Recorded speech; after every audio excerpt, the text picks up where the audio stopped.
song. Never cities like the same three chords, been helping us along, and the story is told. And the crowd is done and gone, shaking off the miles and trying to make it home.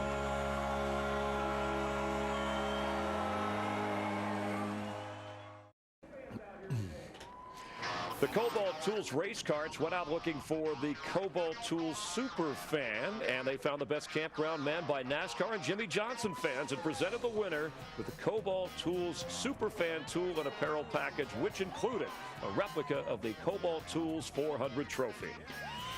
And we're getting ready for the start of the Kobalt Tools 400 here in Vegas from the Hollywood Hotel. Let's go below there. Jeff Hammond is at the Ford cutaway car. Gone is this, the catch can and the man who held it, replaced by the new Schultz self-venting system. Pretty much like last year, gas man comes in, engages the car, fuels the car down into the fuel cell. The biggest difference is now when the car fills up, the fuel comes up the vent line, back through the receiver, back up into the can itself. There, the gas man can see it along with the crew chief to know the car is full.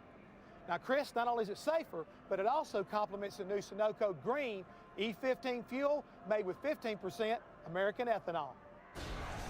Thanks, Jeff. We want to welcome more than 200 American farmers here who, with homegrown corn, have helped produce the ethanol used in Sunoco Green E15. That's 15% American ethanol. Well, what kind of race will we see today? It's been a fast, action-packed start to the season. So let's get back down to the drivers and trackside. Ladies and gentlemen, please welcome Sports Marketing Manager for Lowe's, Gray Abercrombie, as he delivers the most famous words in motorsports. Gentlemen, start your engines!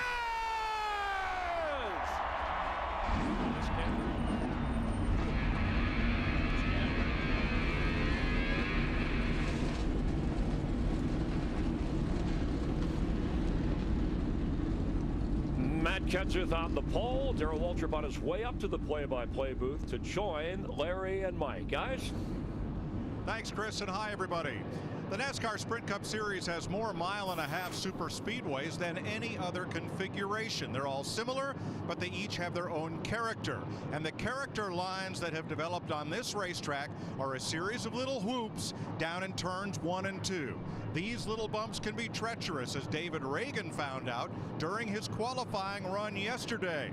Over the bumps, high up and into the dust, and around he went. He did not damage the car, but neither did he post a qualifying speed for today's race. So you've got to watch those bumps down in turn 1 and 2. They could be the defining character of this race today, Larry. Yeah, and the guys talked about it in the pre-race. There's a sense of urgency to win right now with these drivers. And you know what? It's tough to win. Just ask Jeff Gordon. Speaking of Jeff Gordon, last week ended that 66 race winless streak.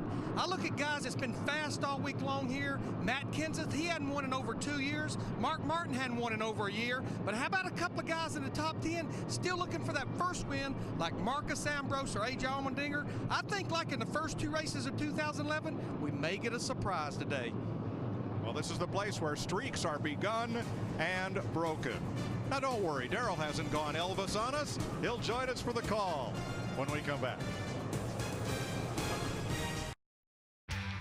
Nothing compares to Pizza Hut's world-famous pan pizza with a delicious deep golden crust baked in a seasoned pan until it's crispy on the outside and soft on the inside. And now, for a limited time, choose any pan pizza, any size with any of your favorite toppings for just $10. Even specialty pan pizzas, like a large meat lovers or a large supreme. Add a 2-liter Pepsi and an order of breadsticks for just $5 more. The legendary pan pizza, now only $10 and only at your Pizza Hut. Honey, could you grab another bag of ice? On it. Did you see that pass on turn 3? No, I had to feed the pony. The only ponies at this party are underneath the hood. Look, if I don't get this ice... Oh, if I don't get this ice... You got a 4G face melter in here, man. Let's do this thing. Okay, yeah, just one lap. One. Yeah, just do one. Yeah. How's that ice coming? Fuel your fan with the latest news, stats, and highlights on NASCAR Sprint Cup Mobile, only on the Now Network.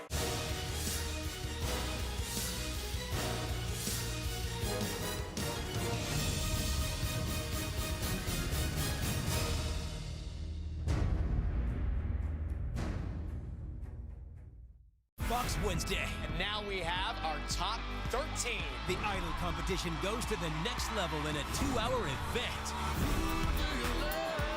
With the most talented and diverse crop of finalists yet. That's how you do it right there. The pressure's on. Will your favorites bring their best? Somebody wants it bad. Because now more than ever, every vote counts. Holy shipyard, that was crazy good. Who do you love? American Idol, Wednesday at 8/7 Central on Fox. And it's hey now, here we go. Gonna get a little bit sideways.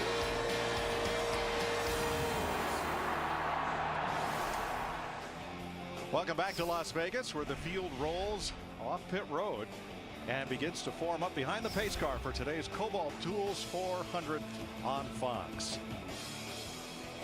Friday, Matt Kenseth broke a 72 race, trying to break a 72 race winless streak, sat on the pole along with Marcus Ambrose. It's all Fords up front. Then Kyle Busch and Joey Logano in Toyotas in row 3. Allmendinger and Newman with his first top 10 start this year. Truex and Mark Martin, who won yesterday.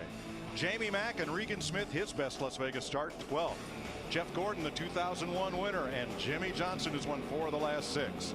Trevor Bayne with Tony Stewart trying to win here for the first time. Denny Hamlin, engine change, he'll go to the back. Brian Vickers trying to change his luck this season with Brad Keselowski. Jeff Burton, 2-time winner here with Kurt Busch. Montoya with Bobby Labonte, top 10 in points for Labonte. Kevin Harvick, the runner-up here last year with Rudiment.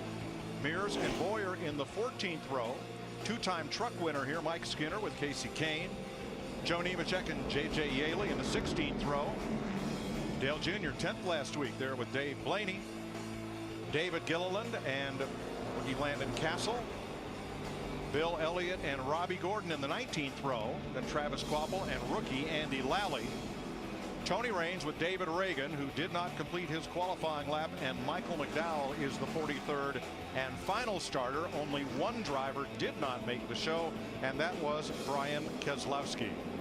Mike, the fans at home, you see 2 groups of cars. And what NASCAR does, they put a pace car in front of the first 20 cars and let them set their pit road speed. What the guys found out when they're all 43 bunched up together, the guys in the back were not getting a good reading. So they put another pace car, a second pace car, to let the group in the back here get their pit road speed. Let's get downstairs to our fearsome foursome, the NASCAR on Fox All-Star Pit Crew. Steve Burns. Well, thank you, Mike. You were talking about Matt Kenseth trying to break that 72 race winless streak. Everybody I talked to in the garage area this morning pointed at that purple number 17 car and Matt Kenseth as the one to beat. You're talking about a guy who has 18 race wins and a championship, and he's got a little extra motivation, a brand new baby daughter, Grace. He'd like to go to victory lane today. Krista? Steve, in Vegas, you have to choose to either stay or hit. Denny Hamlin's team had to make that choice this morning. Fix a rocker issue in the engine or play it safe and change it out. They changed the engine. They're going to the back, and Mike Ford, crew chief, said of all the places to give up track position, this track is the absolute worst. Matt Yoakum? Krista, a number of firsts here at Las Vegas for Mark Martin. Won the first ever Cup race here. He won Saturday's race, and the car looked extremely fast in final practice. The biggest positive he told me about his race car this weekend, it was consistent from one end of the corner to the other. A tick on the free side, which he liked. But the concern, Jeff Hammond touched on the fuel issue, but Lance McGrew, his crew chief, told me the biggest concern he has, judging from Mark's performance in Saturday's race, the car was extremely loose. The track could be a lot different today, making this first segment of the race extremely important. Dick Bergman? Well, Greg Biffle told me this morning he's very confident about his chances to win this race this afternoon, and why not? He's been fast in practice, qualified in the 4th position, and he has a winning car. Won the Kansas race last year with this same automobile. And Biffle has one of those fast Fords. Thanks, Dick. This race is brought to you by Budweiser, the beer that starts with full flavor and ends with a crisp, fast finish. Great times are waiting. Grab some Buds.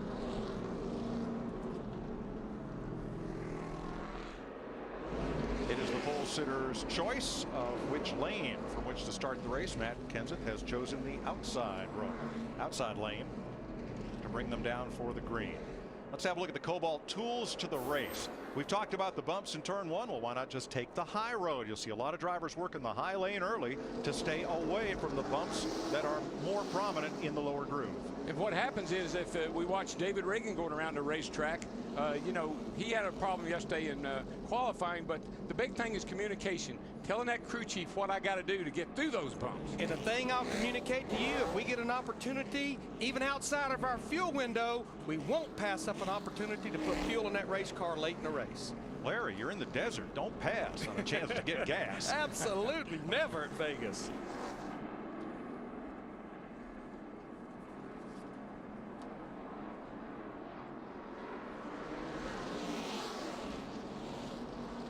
Ready to race in the Nevada desert right across the street from Nellis Air Force Base. Today,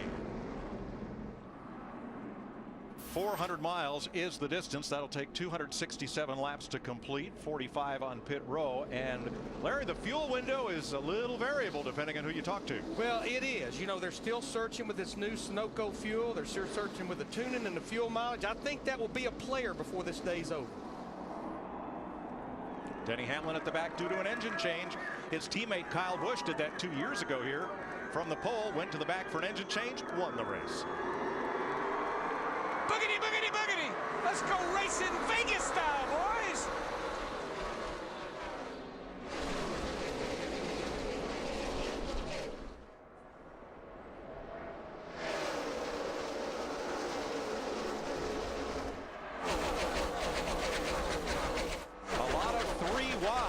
Opening lap.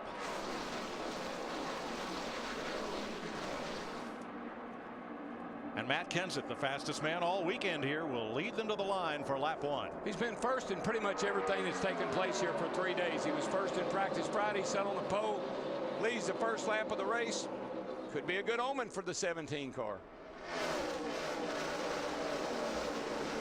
Maybe they didn't tell his teammate Greg Biffle, because there's that 16, another Roush Fenway car, right with Kenseth. And I would expect them to kind of hold station together through the early part of this race. Wonder if Matt will let Greg lead a lap and pick up a bonus point early here. I don't think so. I think I said in the pre-race show, I want to win. That's what gets your name in lights. What you love about this mile-and-a-half racetrack, the different grooves. You can see Kenseth in the 17 on the high side, Biffle in the 16 on the low side gets the run down to the back straightaway. And of course, the other thing we've heard here all week is the dominance of the blue oval. These Fords came here loaded for bear. I mean, tight quarters as Jeff Gordon muscles his way through. Saw that last Sunday. Yeah, kind of likes that kind of driving style. Now there is a line painted at the inside of the track. It's not the double yellow line we had at Daytona. There is no official out of bounds where you can get penalized if you dip below the line. It's all, if it's paved, it's yours. You'll see that a lot, especially through the front straightaway here in the trial. Will go way down on the apron.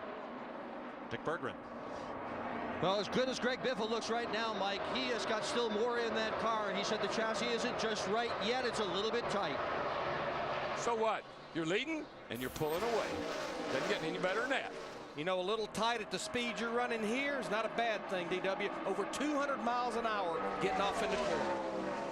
It's not as sunny, and you know, I thought it was going to be real bright and sunny, about 75 today. A little overcast, little sun coming and going.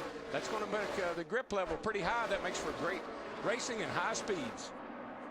And already it's a two-groove racetrack. You see Jimmy Johnson up on the outside. Now Paul Menard's been moving up in that 27. He's going to make the move on Johnson.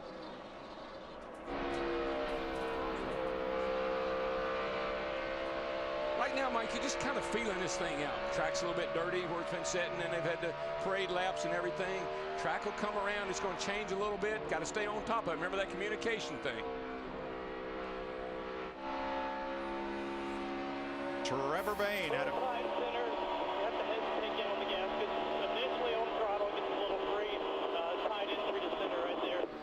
giving his crew chief Donnie Wingo feedback. He's picked up 5 spots since the start of the race.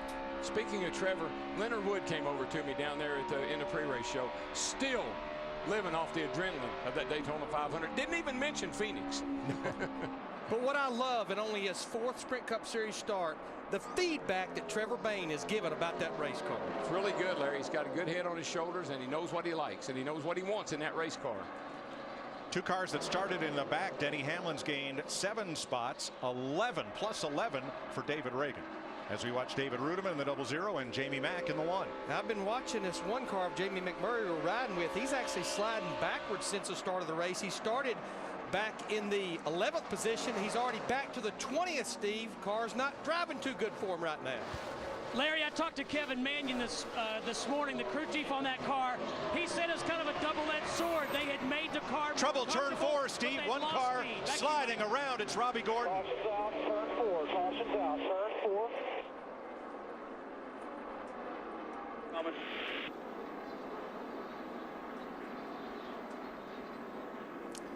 You know, the trends of the race says we always have a caution here within the first 10 laps. Robbie Gordon didn't let us down. Caution at lap 8 is the first of the day.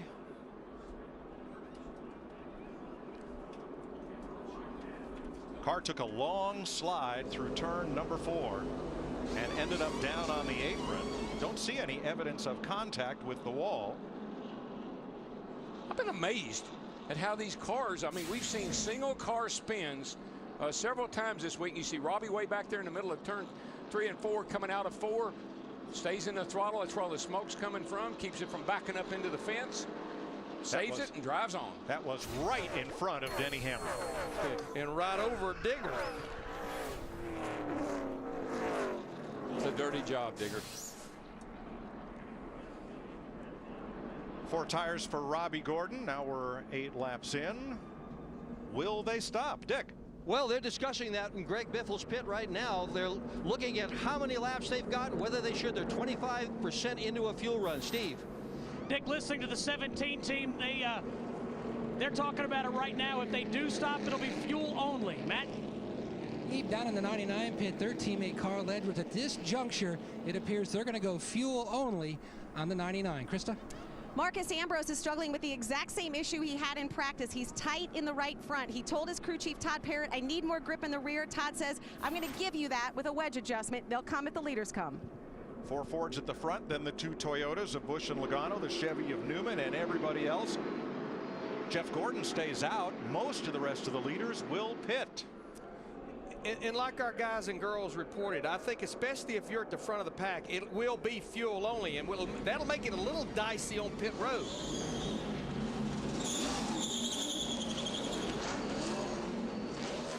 Biffle away, Kyle Busch. You see the air and fuel coming up in that clear vent hose so the fueler can tell it's full. Kenseth away. And one near miss on pit road. Menard coming out as Mike Skinner tried to get in. Kyle Busch picks up 2 spots. Caution flag pit stops at Las Vegas.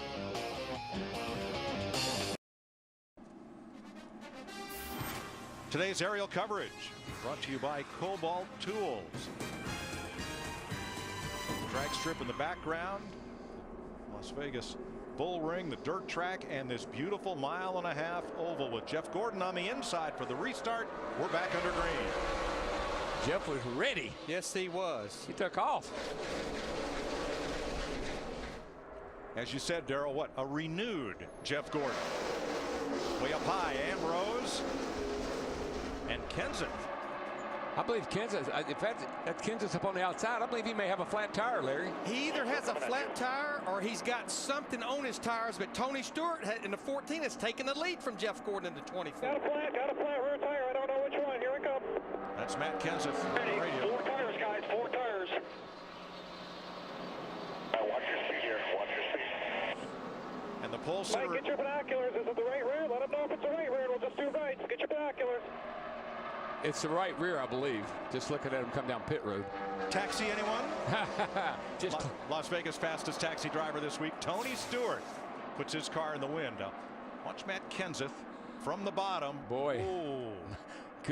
Good job of hanging on to that bad boy, and nice job by Marcos to miss him. Yeah, the 9 car just barely got by.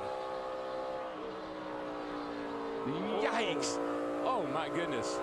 Way too close.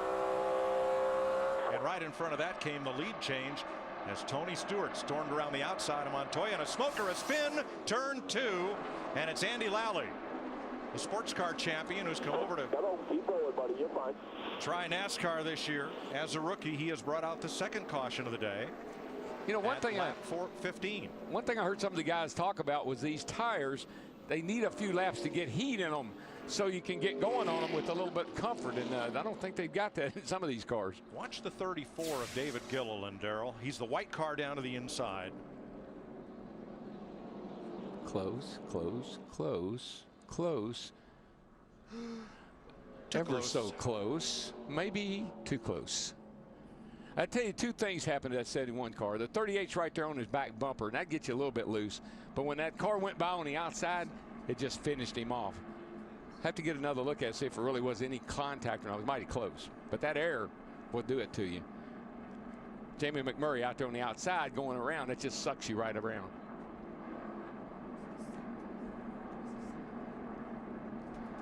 Car on the outside is like a vacuum cleaner.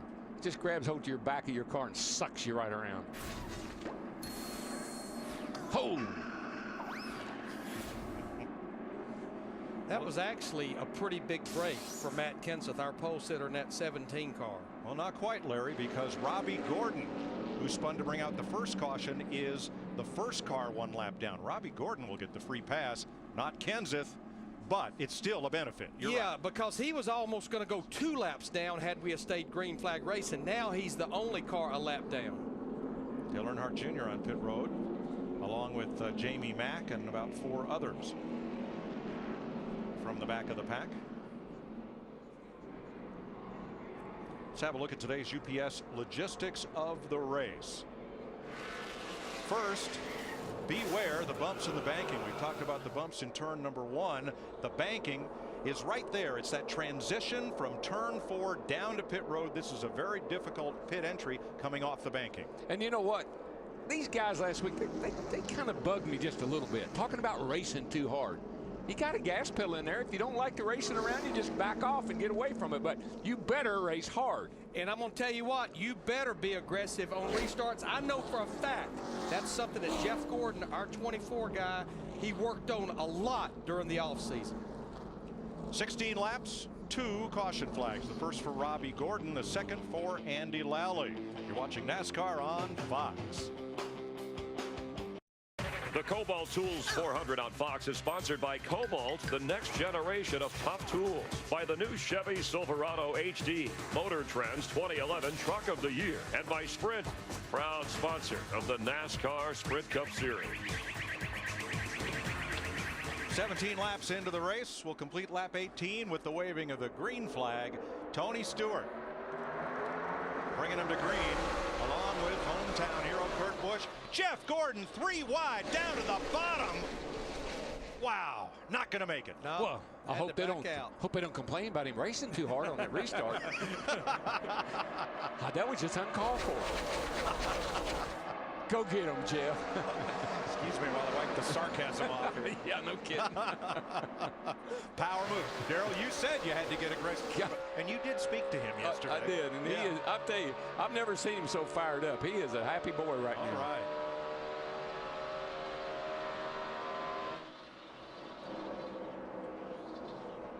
Logano, Kyle Busch, A.J. Allmendinger, and Martin Truex racing for 8th place.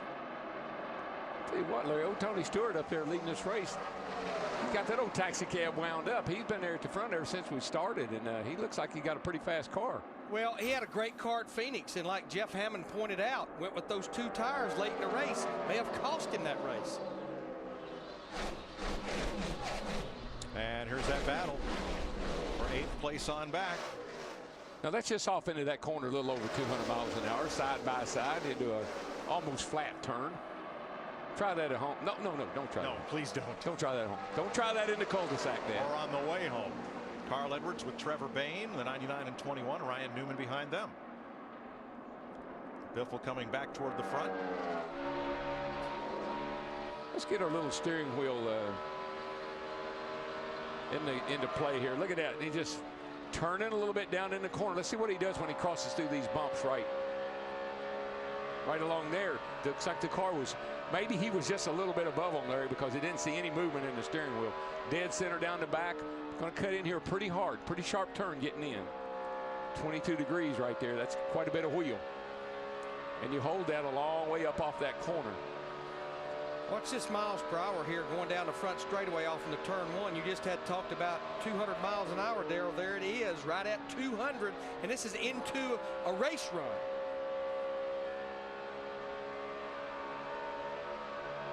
It's holding pretty smooth. Actually, that car looks like it's driving excellent. It's not having to fight the wheel. You see it go to the right hardly any at all. That's what you want. Tony Stewart, the leader. He's out front by 1.2 seconds over Kurt Busch. That stays constant over the last couple laps. How about that second place car, Dick? Well, it's a bit of a surprise that Kurt Busch is running as well as he is, Mike, because in practice he wasn't very good. He qualified in the 22nd position, and I asked this morning both he and his crew chief, Steve Addington, what did they change in the car? And Kurt looked at me and said, "You'll have a shorter list if I tell you what we didn't change." So this was kind of a roll of the dice, if you will. A setup they really hadn't tried that they're running here this morning. I think I saw a lot of that going on in the garage area this morning, Dick. A lot of drivers and teams searching for what they felt like they needed for this 400-mile race today. Yeah, you just go out there and look around, talk to some of your buddies, find out what they're doing, and put it all in there, and it works sometimes. Juan Pablo Montoya, one of the biggest movers of the race, as he gives way to Greg Biffle going into turn number 3. Still up almost 20 positions from the start of the race. And I said it works sometimes, Mike, because sometimes your buddy doesn't tell you everything. Right. David Reagan spun during qualifying, did not post a lap, started at the back 42nd. He's gained 20 spots. Good rebound. Marcus Ambrose in the 9 could well be the story of this race. The Tasmanian Devil, who's got a new ride this year with Richard Petty Motorsports. He's been fast all weekend. And one of his biggest desires is to be successful on an oval. We know he can race on a road course. He's proven that. But he wants to win an oval race. A lot like Juan Pablo. You know, that's the big thing for those road racing guys. They want to show that they're good enough to win on ovals, too. Let's go to Ambrose pit. Krista? Well, something else that Marcus Ambrose feels is his advantage. When talking to him, I said, describe yourself as a driver. He said, I am pretty stubborn, stupid, and strong. Matt? And talking about the 24, Jeff Gordon, his car has gone extreme to the tight side. Now he has his spotter, Jeff Dickerson, comments about what Tony Stewart was saying about his car, because this morning when he had talked to Stewart, Stewart said his concern was he had a short run car, meaning his car was really good at the beginning of the run. But now, since Gordon's car has gone on the tight side, he's wanting to know what the lines are. And DW, you've talked about it so many times. If your car's not good in the bottom, you can migrate around to find a better lane. And that's what Gordon's trying to do for the 24. And that's, again, some of that communication. Listen to your spotter. Listen to your crew chief. Where are the fast guys running? What line are they running? And then you got to go hunting. And Ruderman prevails, bringing Kyle Busch with him past Jeff Gordon. I want to go back to what Krista said and Marcus Ambrose quote. I would replace stupid with single-minded. And to me, one of the traits of really great race drivers is they can put everything else and every other input, information, suggestion completely out of their mind and concentrate on the task at hand. Yeah, well, you got to be like a computer. And, you know, every now and then you got to hit reset and start all over. And that's what the guys like Marcos has to do on the oval. Sometimes you got to hit reset and listen to what people are telling you. And there's nobody better at that than the man who's won 5 championships in a row, Jimmy Johnson. Yeah, he has slid back a little bit, though, since the start of the race. Jimmy started in 14th all the way back to 25th now, Mike. We might be in the early stages of a long green flag run as Tony Stewart leads Kurt Busch by 3 seconds in Vegas.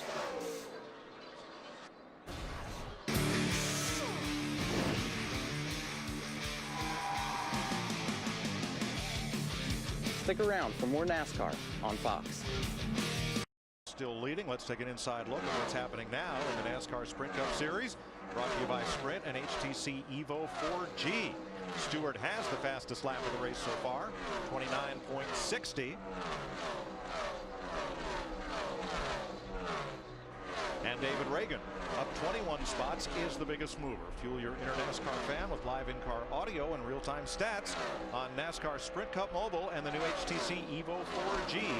Only from Sprint at sprint.com/speed. Stewart's lead on Kurt Busch, 3 seconds.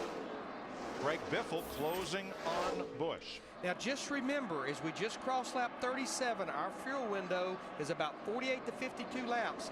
5 of our top 8, they have not been to pit road yet, including Tony Stewart in the 14, Kurt Busch in the 22, Montoya in the 42, Ruderman in the 00, and Jeff Gordon in the 24. 10 to 12 laps, they will have to make a green flag stop. And what was your point at the beginning of the race? Never pass up an opportunity to dump fuel in there. Jeff Gordon chasing Carl Edwards for 8th place. 2 of the drivers that expect to figure in the final rundown here today.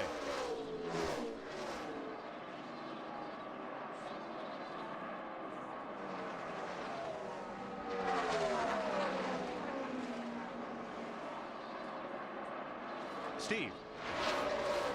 And Mike, just to follow up on Matt Kenseth, he had that flat right rear tire. They pitted, took right side tires, then they came back down pit road.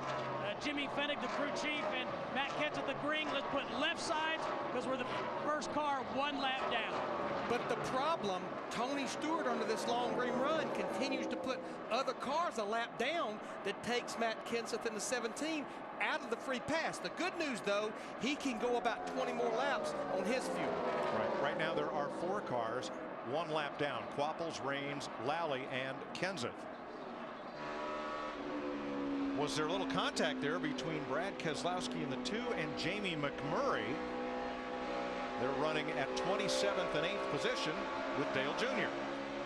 And Dale Jr. just slid in between the 2 of them. So if there was, he just said, here, I'll break this up.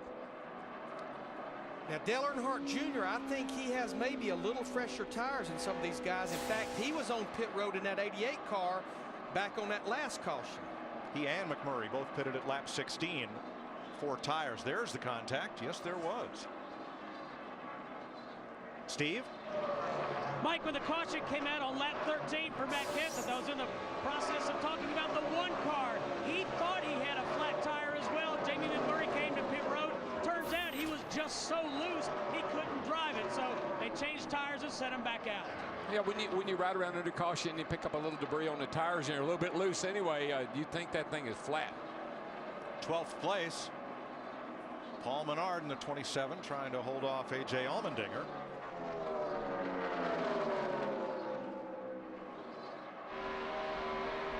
And Trevor Bayne, who was honored by the city of Knoxville, Tennessee, his hometown, on Monday. Next Sunday at 1 p.m. on Fox, Daytona 500, the American Dream. You'll see a replay of the race like you've never seen it, with added commentary from Carl Edwards, Jeff Gordon, Trevor, and more in a 1-hour show at 1 p.m. next Sunday. Just needs to have a really solid day. You know, we said that going into Phoenix and things didn't work out. Here he just needs to get a good solid, like he said, maybe 15, 20th place would be a good finish for him today. Tony Stewart trying to drive away from the field here in Las Vegas. The Kobalt Tools 400 on Fox is sponsored by AT&T. Rethink possible. By Pennzoil. Turn your engine into a self-cleaning engine. And by KFC. Today is a KFC day. And today tastes so good. Welcome back to Las Vegas. 48 laps complete. Kurt Busch has been on pit road for his first stop of the day under green. And here comes David Ruderman. Dick? Ruderman has had a good car all weekend long, Mike. They just need to button it up and get it right. A good pit stop is going to help them a whole lot in that direction. Second can of fuel is going in, and that could be the limiting factor. Fuel takes so long. Gas man nods and he goes. 3 drivers have not yet made a pit stop today. 8th place Jeff Gordon, 3rd place Juan Montoya, and the race leader Tony Stewart. I'd be willing to say we're going to see this 24 car of Jeff Gordon on pit road probably maybe the next time around, not to be too far behind Tony Stewart and Juan Pablo Montoya. Yeah, you never gamble early on your fuel. Become a little conservative. Montoya is in. Gordon is with him. Matt. Running as high as third with Juan Pablo Montoya. He slides to a stop, misses his marks. Mark Jacobs, the jackman, former Kentucky Wildcat football player, he had to move a little bit.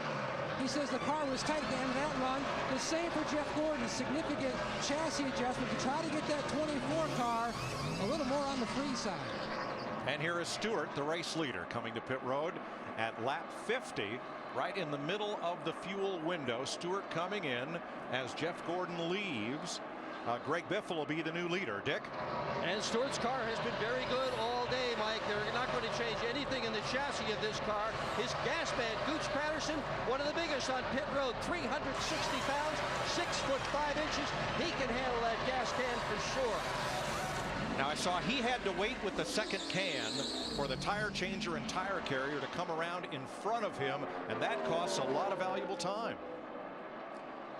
Casey Kane is in. Steve? And Mike, Casey Kane does not like the way his race car is handling it at all. He said it's shaking like it's ready to explode. His car will not handle it all. They're going to go to an extreme, put a spring rubber in the right rear. Regan Smith is also in. And Jamie McMurray coming back in along with Paul Menard. Yeah, I think over the next 8 to 10 laps, all of the drivers that were on pit road at lap 10, you'll start seeing them sprinkle in there. The problem is, even though they've got enough fuel to go a little further, Steve, they don't want to give up what those fresh tires are doing for those guys that just pitted. Boy, that's exactly right, Larry Mack. Jamie McMurray just telling Kevin Mannion, this car just keeps getting looser and looser. 4 tires and fuel and an air pressure adjustment for Jamie McMurray. And I misspoke. Paul Menard did not pit. That was Robbie Gordon coming in the pits. And Michael McDowell, who had been in the garage, comes back on the racetrack. This is where the crew chief's got to be a really good salesman. This is when he's got to convince that driver, if the car's not very good right now, we will get it better for you. We can fix it. You got to sell that to a driver because the driver gets frustrated. Krista. Kyle Busch planning to come in. Kyle saying his car is just a little bit loose up off of 1 and 2, but really good in 3 and 4. Matt? Krista, one of the fastest Fords all weekend. Paul Edwards, they've already completed a chassis adjustment for his car. It was just snuck past center neutral off. Near the end of that run, it gone to the free side. It was a handover, Krista. Marcus Ambrose saying his car's tight in the center, a little loose in and off, but it's working so much better on this run in 3 and 4. That's why he's staying on the bottom line. He's talking to his crew chief, Todd Parrott, about what adjustments he needs in this 9. Dick? Greg Irwin is going to tell Greg Biffle when it's time to go. Manchester, Billy Manchester is the gas man, and he has got to get it all in. He is handling both cans. Matt. And the 48, Jimmy Jives to a stop. Look for some significant adjustments for Johnson, fighting several issues. The car free all the way through the center, and then tight late in the run in the center of the corner. His teammate Mark Martin, the 5, he's already pitted. Air pressure change for Martin. Martin Truex surrenders the lead to Paul Menard, and Truex comes to pit road along with Trevor Bayne, David Reagan, Ryan Newman, and Clint Boyer. Dale Earnhardt Jr. also in, David Gilliland. Now, Larry, not all these cars needed gas right away, but we'll find out why after Steve. Mike Martin Truex Jr. likes his car. He said it's perfect coming off the corner. He just needs a little bit of help turning in the middle. Small air pressure adjustment. Krista? Trevor Bayne spent yesterday talking to some of the Roush drivers to find out what line he should run. He just made a 4-tire change. They had taken fuel only earlier on the last run. Trevor, pretty happy with his car right now. Now, Larry, not all these drivers needed fuel this early. Paul Menard was one of those in at lap 10. He's still out on the racetrack along with Harvick and Blaney. So why did they short pit? Well, he's banking on a caution, but I think he's coming to pit road right now. Problem is, when you're out there like Paul Menard, that 27 was, you're giving up about a half to 3/4 of a second to guys like Tony Stewart, who had been leading this race, that came to pit road and got 4 fresh tires. Trevor Bayne, too fast entering pit road. He'll have to come back through. Boy, that's a common problem here. Getting on pit road is tough. Steve. Kevin Harvick. DW Kevin Harvick saying that the track is starting to come to him. Car's starting to feel good. They're going to make a track bar adjustment on that 29. Paul Menard in the 27, you see him on the bottom. He's also in. He's saying the car will not turn in the center. I'm trying to to change my groove and move up the racetrack a little bit. 4 tires, air pressure adjustment for the 27. And the new leader is the Axel Construction Chevy for Dave Blaney. Driving for Tommy Baldwin, the former World of Outlaws champion from Ohio, finds himself out in front. Yeah, led some laps in the Daytona 500 a couple of weeks ago. You know, we always kind of worked in the theory that if the car's not good in until the first pit stop, try to hang with it and don't lose too much time, and then we can make the car better for you. That first pit stop, getting in, making that initial adjustment is a game changer. Now on the right of your screen, Trevor Bayne makes the pass through to serve the penalty for entering the pits too fast, and this will put him 1 and perhaps close to 2 laps down to the leader.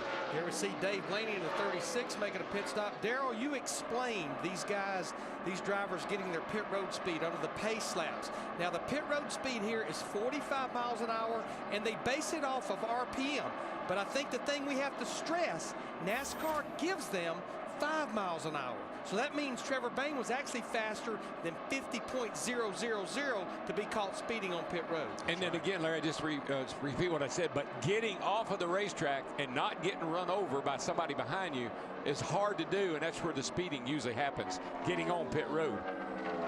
So we cycle back through. Mike Skinner led a few laps, and now Tony Stewart is back in front. He had a 3-second lead before pit stops. Now it's 2 seconds over Kurt Busch. You're riding with Kyle Busch, who is up to second. Sponsifier's back for 2011. This year, the winning designer gets a personal visit from their favorite driver. So go online for all new ways to create, customize, and share your designs at toyotaracing.com. 67 laps complete. Green flag pit stops. Here is the sequence. Yeah, what this is the 2 laps, including the trip to pit road for the pit stop. And there's a number of things that can factor in to the difference, like you see between Kyle Busch in the 18 and Martin Truex Jr. in the 56. It could be getting on the pit road. It can be the pit stop itself. It can be getting back up to speed, but that's the full 2 laps, including the stop. All right, let's hear Carl Edwards' recap of their stop and go. 18 killed us, quarter lap. Yeah, we didn't have a very good lap here, bud. Take care of your stuff. We didn't have a very good pit stop. It'll be okay. Okay, yeah, simple. We're not complaining. Just letting you know in case there's something else going on there. F4, buddy. That's a good salesman, and that's a good customer. He just bought what he was selling. Well, I think, Darrell, if somebody yards you by a quarter of a lap, you're going to want to know why. Oh, exactly. I mean, when you're very competitive like we know Carl is, and Carl is he's still a little upset about last week. He knows he had a car last week that could have won. Saw him this morning. He said, this car can win today. It's almost as good as last week. Good enough to win. I've got a little toy up here that can tell a big part of the difference. Kyle Busch's crew. 92 in front there. 64 on second place. Their pit stop was 12.7. Carl Edwards in the 99, as his crew chief Bob Osborne pointed out, a slow stop, 15.7, 3 seconds right there in the stop alone. And that on the racetrack looks like he yarded you. 0.4 seconds. That is the gap from Tony Stewart in the 14 to Kyle Busch in the 18. Now Greg Biffle is 1.7 seconds off the lead. There's your first and second place cars. Krista? Kyle came on the radio and said, my car is good. It is really good. Now here's Greg Biffle, 1.6 seconds back of the leaders after starting fourth. I've been watching this 22 car of Kurt Busch. He came out of the pits right after that pit stop. That car was evil. Now, it does seem to have gotten better as they run a few laps here, but I don't think he's totally happy with his piece right now.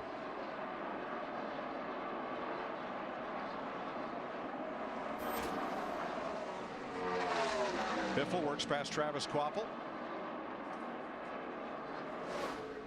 And here comes Kurt Busch. There he is. Well, they did a great job of getting track position. After starting 22nd, they moved up to the top 5 and stayed there. Yeah, I think when he came out of the pits, it could have been a product of really low air pressure, which is what these guys do once the race gets started. Car was sideways a couple of times, but it looks like it's gotten under him a little better now. Carl Edwards in the 99 car, 7 seconds behind our leader Tony Stewart in the 14, right now in the 5th spot. Meanwhile, Jimmy Johnson has fallen to 24th, and Matt, he is within about 3 more seconds of being lapped. Why? He is just trying to hold on right now, Mike. He said simply, since the pit stop, the car just will not go anywhere like he would prefer. It's both tight and loose, just trying to get that balance. Chad Canals trying to be a good coach, trying to keep him pumped up. Just told him, you'll figure it out, just keep digging. And Jimmy says simply, I'm trying, believe me, but we're not making any headway. Remember last year when all we talked about is how fast this 48 car was? Well, they've lost a little speed. I found out why. They're working on a new setup. They don't want to be so fast. They want to be more consistent. And what they're trying to do, just like at Phoenix last week, this car theoretically in their mind is going to get better about halfway through the race. We'll see. Johnson 24th, while Tony Stewart leads Kyle Busch, opening it up now to 0.8 of a second. There's first place.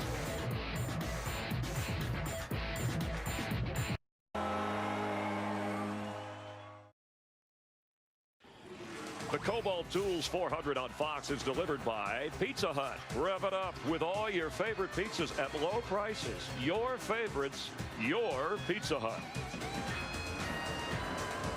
NASCAR on Fox Live in Las Vegas, and nearing the 1/3 mark of this race, and Tony Stewart, who has led the most laps, has the lead over hometown Kyle Busch. Greg Biffle running third. Some of the storylines watching: Matt Kenseth, who was the pole sitter, suffering an early flat tire, went all the way to 43rd, is trying to work his way back up, trying to end a 72 race winless streak.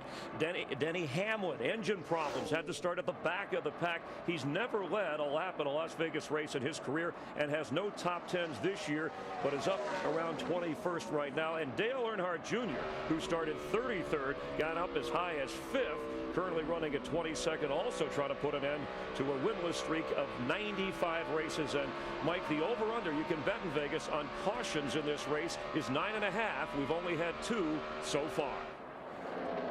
I'll take the under, Chris. Thanks. Tony Stewart leads Kyle Busch by 1.2 seconds. In the garage, Landon Castle, Joe Nemechek, and most recently Regan Smith.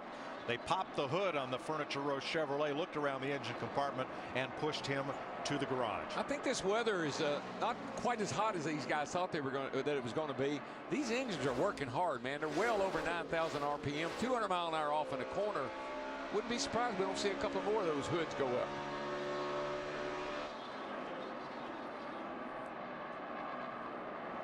Traffic jam in Las Vegas, and not the one down on the strip, as Stewart works his way underneath Mike Skinner. Watch this, David Gilliland and Keselowski getting a little rough. Yeah, you know what? I think sometimes it looks like they touch, but really and truly it's just that pocket of air that pushes that car around and makes it look like there's contact. Greg Biffle moves past. Now Biffle and Biffle running in 3rd place right there. You know, just about that 78 car, Regan Smith, remember that is a ECR engine, Earnhardt Childress Racing engine in that car. And I'm getting a report that Danny Lawrence, one of the chief engine builders with Richard Childress Racing, went straight to that garage area to take a look at what might be wrong with that engine. I think they're maybe just a little bit gun shy after Daytona, so they don't need a problem here. Based on your votes, today's Pizza Hut fan favorite is Jeff Gordon, last week's winner. Let's have a look at how Jeff is doing after that round of stops. He's in 10th place, 12 seconds off the lead. Right in the middle of the lead lap cars, there are 24 of them. Matt? And Mike, he's simply telling Alan Gustafson that he has to be very careful with that right rear. It's just so sensitive on entry and exit, the car being on the free side. He says, absolutely, this run, we have no grip. Yeah, he says he's sliding all over the place and lost all their forward bite after that pit stop. Well, losing forward momentum is Jimmy Johnson. There's your 5-time champion, not too far in front of Tony Stewart. He's 30 seconds back and in danger of going a lap down. Here's Dick on the leader. Well, Tony Stewart just got on the radio and told the crew that after that last pit stop that the car started out to be a bit free, but that now it is balanced and very drivable. Stewart has never won on this racetrack, has come close before, and today he's got a terrific race car. Yeah, in 2002, Dick, he led the most laps here, 76, but finished 5th. You know, as he's chasing Jimmy Johnson down, who we're riding with, trying to put him lap down, Darrell has talked a lot about this during the offseason, about how regimented that Jimmy Johnson is in working out. That's something that Tony Stewart worked hard on this offseason. He lost weight, and he mainly focused in on the way he was eating and the things he was eating. And has done a great job. Darrell, you said one of the keys today was to drive a little more aggressively. Watch Kyle Busch 1 lap ago, the 18 in turn 2. Yeah, this is a perfect setup for Kyle Busch. 2 cars in front of him, and I'll just take the middle. Coming through. I mean, he loves this kind of situation right here. Would you try that? No, I wouldn't. He would.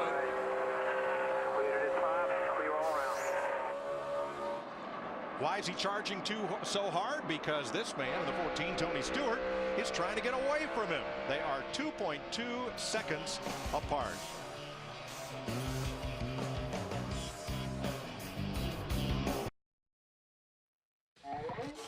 The Kobalt Tools 400 is sponsored by Sprint, proud sponsor of the NASCAR Sprint Cup Series, by DirecTV. Don't just watch TV, DirecTV.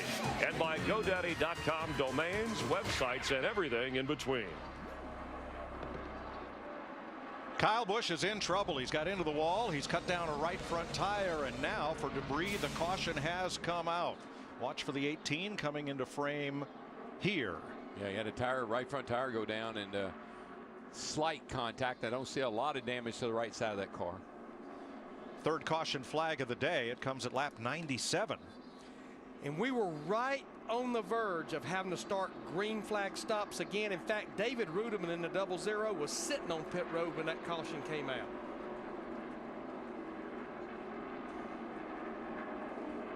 I think Jimmy Johnson missed a free pass by 1. I think that David Reagan got it, and he's just ahead of Jimmy. Krista. Kyle Busch is on the radio right now with dissension towards his crew chief Dave Rogers. They were going to take 4 tires. Dave tried to get him out before the leader, so they only took 2. Kyle then said it doesn't matter. The leader already went by. We could have gotten our 4 and been in better position. Thanks, Krista. Larry, if you're Matt Kenseth and you're at the tail end of 1 lap down, our pollster, the fastest guy in practice, right now he's out of contention. You can't dare stay out and take the wave around to get a lap back, can you? Not this deep in a run, because they're sitting within about 5 laps of having to make a green flag pit stop. The only driver that can really do it, I think they went ahead and changed 4 tires, is David Rudiman in the 00 car. He doesn't have to come back to pit road. Everyone else will. Maybe they'll roll the dice with the 18. All right, they'll head for pit road, which will be open this time. Matt.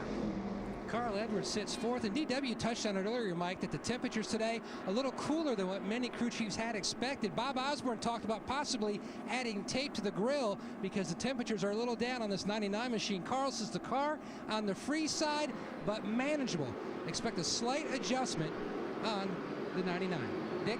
Tony Stewart will come in leading this race and just 2 pits away. Greg Biffle, who will pit out of the 2nd position. Neither car needs substantial adjustments. They are both very fast today. Marcus Ambrose says his race car is still just a little loose. They're going to fix it by making a slight track bar adjustment. You'll see the wrench go in the back window. Just a half round is the plan. There you see the right side tires going on. The rear carrier makes the change as they come around to get the left and 2 cans of Sunoco fuel. Let's update you on the free pass situation as they race off pit road, and Stewart will lead that group off. David Reagan had been running the first car 1 lap down, but at the moment of caution, Kyle Busch had just gone a lap down. Since he brought out the caution, he's not eligible for the repass. There is no free pass on this caution.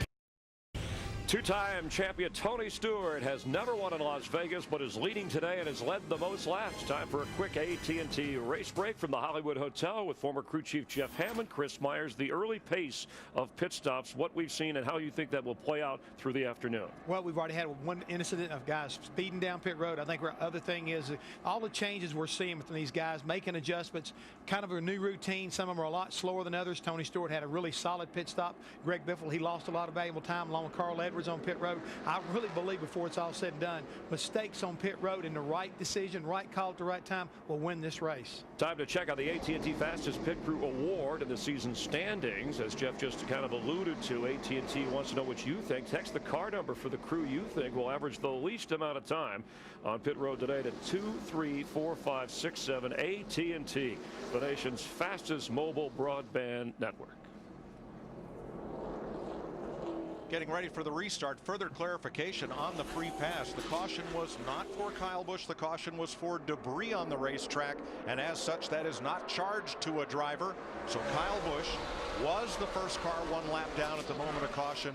He did receive the free pass. J.J. Yaley, David Rudiman took the wave around. Rudiman not stopping under this caution, and we're back under green at lap 102. But Rudiman is in good shape because he had just left the pit, so he basically is almost on equal ground with everybody else. Oh, trouble. Around goes Kurt. Come on, toss it out behind you. Toss it out behind you. And around goes Casey Kane. That 22 car, I saw it the last time after a pit stop. They're really evil to drive, and it looked like it's caught up with him this time. On pit road, where are we at? Let's watch this unfold from our Kobalt Tools aerial coverage. Watch the bright banana yellow car of Kurt Busch, the 22. Worst case scenario, if you're loose, car's to your right there, gets off in the corner, tries to make a run up under Montoya. Got in there really hard. The car gets a little loose, starts to wiggle, and around goes Busch. Now watch from the right side of your screen. I think Casey Kane got a tap, and he's already around. Look at Trevor Bain. What a great job he did of missing it. Everybody really back in that pack did a great job of missing the car of Casey Kane. But watch this thing. It just starts to wiggle. Little wiggle, Larry. And then up the racetrack it goes. You know who did that to Montoya last year here? His teammate, McMurray, in the one. He wasn't that lucky last year. Got away with it today. Hard to hold on to at 194 miles an hour. Whoa. Amazing nobody has damage. I think it was David Reagan, the 6, yes, got into the back of Bain right here. Whoa. How did he not hit him? The reflexes of a 20-year-old. That's how. Easy. Stay right where you are. Stay right where you are. Come on. That-a-way, buddy. That-a-way. Dick Berggren. Well, the biggest problem Kurt Busch has had all weekend long, Mike, has been getting through the bumps. This racetrack has simply gotten bumpier over time. The bumps are in the corner. That's where he lost it. Steve. Dick, listening to Casey Kane, he's hot right now. He's been battling a very loose race car, and just as he said it started to get good, he got hit from behind by David Reagan in the 6. He thinks he has some right front splitter damage, but they changed 4 tires. He's back on the track. You heard what the spotter was saying to David Reagan. Stay low, keep coming. He wanted to get past the incident. Casey Kane, though, was right in front of him.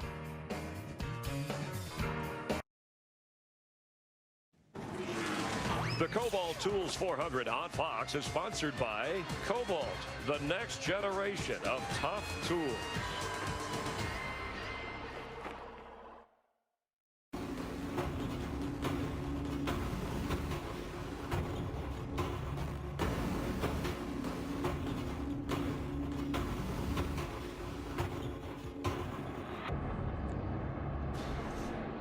Jimmy Johnson won the free pass, and you can win his Camaro. Win a legend and meet 1-2 to win a new Camaro SS and a chance to meet Jimmy Johnson. Visit winyourchevy.com now. Let's take a look inside what's happening now in the NASCAR Sprint Cup Series, brought to you by Sprint and HTC Evo 4G. Kurt Busch explains how that spin happened. He just paint us down there? Yeah, it was all my fault. Drove in deep, grabbed a little brake, had rear brake just dialed into it. He was on top of us. It was a perfect storm for a spin. I should have known better. Fuel your inner NASCAR fan with the new HTC Evo 4G only from Sprint at sprint.com/speed. Perfect scenario for a bad result. Back under green at lap 106, Tony Stewart in front of Carl Edwards, Greg Biffle, Montoya, and Jeff Gordon. What I saw on that restart is Carl Edwards in the 99. He tried to anticipate the start by Tony Stewart. Tony didn't go. Then Carl in the 99 had to get back out of the throttle. Trevor Bayne on the inside after a narrow miss. On that last caution, Brad Keselowski with him. Bobby Labonte to the outside. How about a NASCAR on Fox? Crank it up at lap 107.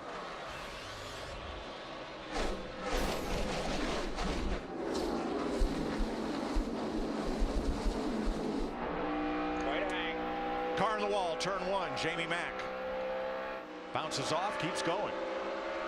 21 actually put him up there. And Kyle Busch is aflame down the back straightaway. All right, caution down. That car just caught fire. Into the wall, guys. Yeah, it's coming out of the rear of it, looks like. Still coming, still coming.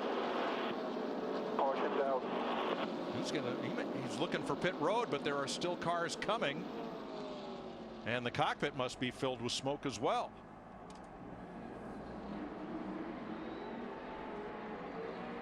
Kyle had just gotten back on the lead lap.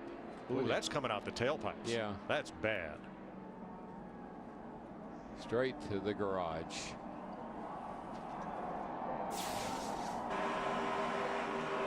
And what you can't see, there he is, the 21 car. He gets loose. He and McMurray go up. McMurray makes slight contact with the wall, but not anything serious. Clear behind the 48. Right there, Kyle Busch's car blows up. Just explodes. Watch it here, the 18. All right, caution's out. See right there, the one car makes a slight bit of contact. I don't think it hurt anything.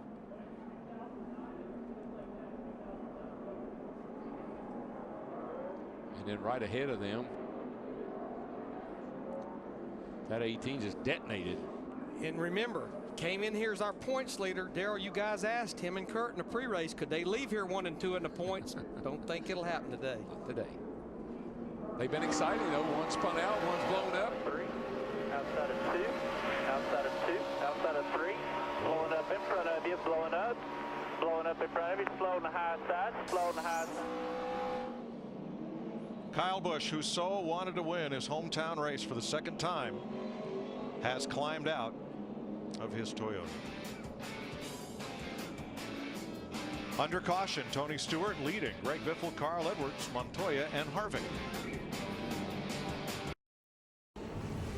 Tony Stewart leading 86 laps, and in front of Greg Biffle. Time for an AT&T race break. It's NASCAR on Fox from Las Vegas, and when you're in Las Vegas, it's about the Busch brothers, and Kyle and Kurt came in first and second in points. A busy day. Kyle having problems with his tire early. No warning, no vibration, no nothing. It just went down. He got back in it. Meanwhile, Kurt on the lap 102 has some problems, had a little nudge, brought out a caution flag. And then back to Kyle on lap 108. You see the flames, and he was describing what it felt like inside. And took the car into the garage. Our Krista Voda is with Kyle Busch. Krista?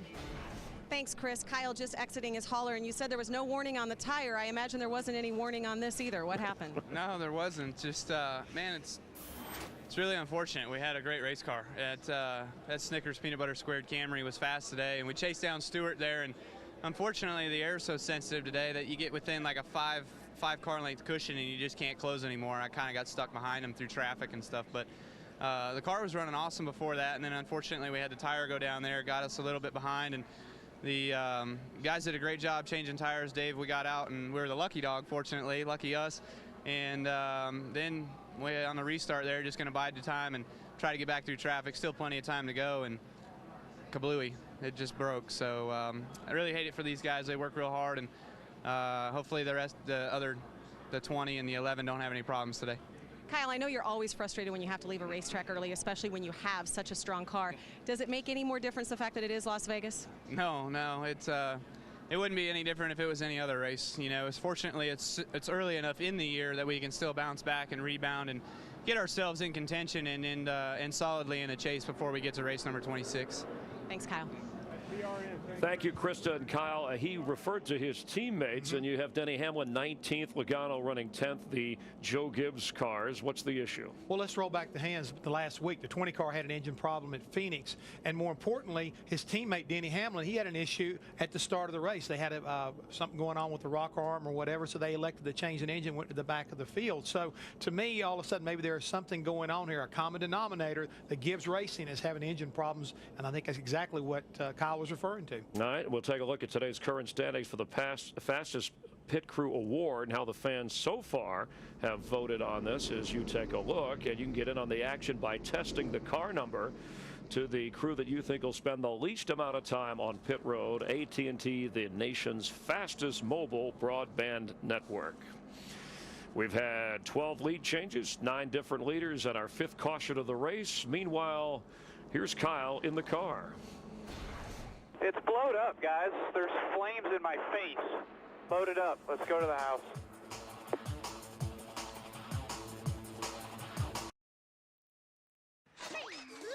The Kobalt Tools 400 is sponsored by the new 2011 Ford F-150, built Ford tough. By McDonald's, I'm loving it. And by AT&T, rethink possible. Well, it's Bristol, baby. Here we go. This right here to me is the Daytona of short track races. It's the cul-de-sac 500. This is the track where emotions flare. You just can't let your guard down. If you can run well here at Bristol, man, you can run anywhere. Boogity, boogity, boogity. Let's do the Bristol stomp, boys. Bristol in 2 weeks live on Fox. We're in Las Vegas, 114 laps complete. Here's your Ford F-150 EcoBoost track facts. Matt Kenseth broke the track record in qualifying. Ford has the most wins here at Las Vegas with 6, and 6 types of racing on 4 different tracks here. The Speedway, the Bull Ring, the Dirt Oval, and the Drag Strip. Now, Greg Biffle will restart in 2nd place, but when he pitted at lap 98, they came out 3rd, and Greg was not pleased. We got to refigure that fuel opening, guys. As long as I can wait, Greg. That's as long as I can wait, buddy. We got to get a better fuel can. We got to get a better fuel can. This ain't gonna work all year long. Getting beat because we're waiting on gas. Nobody else is, and we're not. We got to figure it out, guys. Well, there's the change for this year. There is the pit of Greg Biffle, and it's the nozzle that's under that cover that is one of the differences in fueling these cars this year with the self-venting can. You know, that's kind of out of character for Greg Biffle, I think. I mean, he's a fiery guy, and he you know, he's not like quiet or shy or anything, but I never seen him call. I don't remember calling his team out like that in the past. But this is something that these teams were fearing all during the off season, is the fueling process with this new can. And Jeff, you went down this road in the pre-race show, and I think this is the trials and tribulations of this new can and teams searching what they need to do and how they need to do it. Yeah, Larry, some of the teams have experienced the problem with the car venting even out of the fuel cell area back up into the can itself.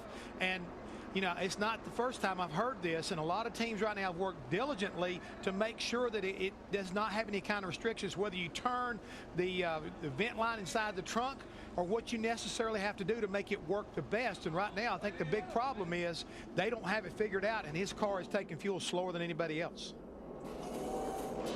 Getting ready to go green in the Kobalt Tools 400, 115 of 267 laps complete. It'll be Tony Stewart, Biffle, Carl Edwards, Montoya, and Harvick. The front 5 were green. Might just remember, out on the track you can make up hundreds. In the pits you can lose seconds. That's huge when you get back on the racetrack. And we saw that earlier in that pit stop summary between Kyle Busch and Greg Biffle. 3 seconds difference in their pit stop alone.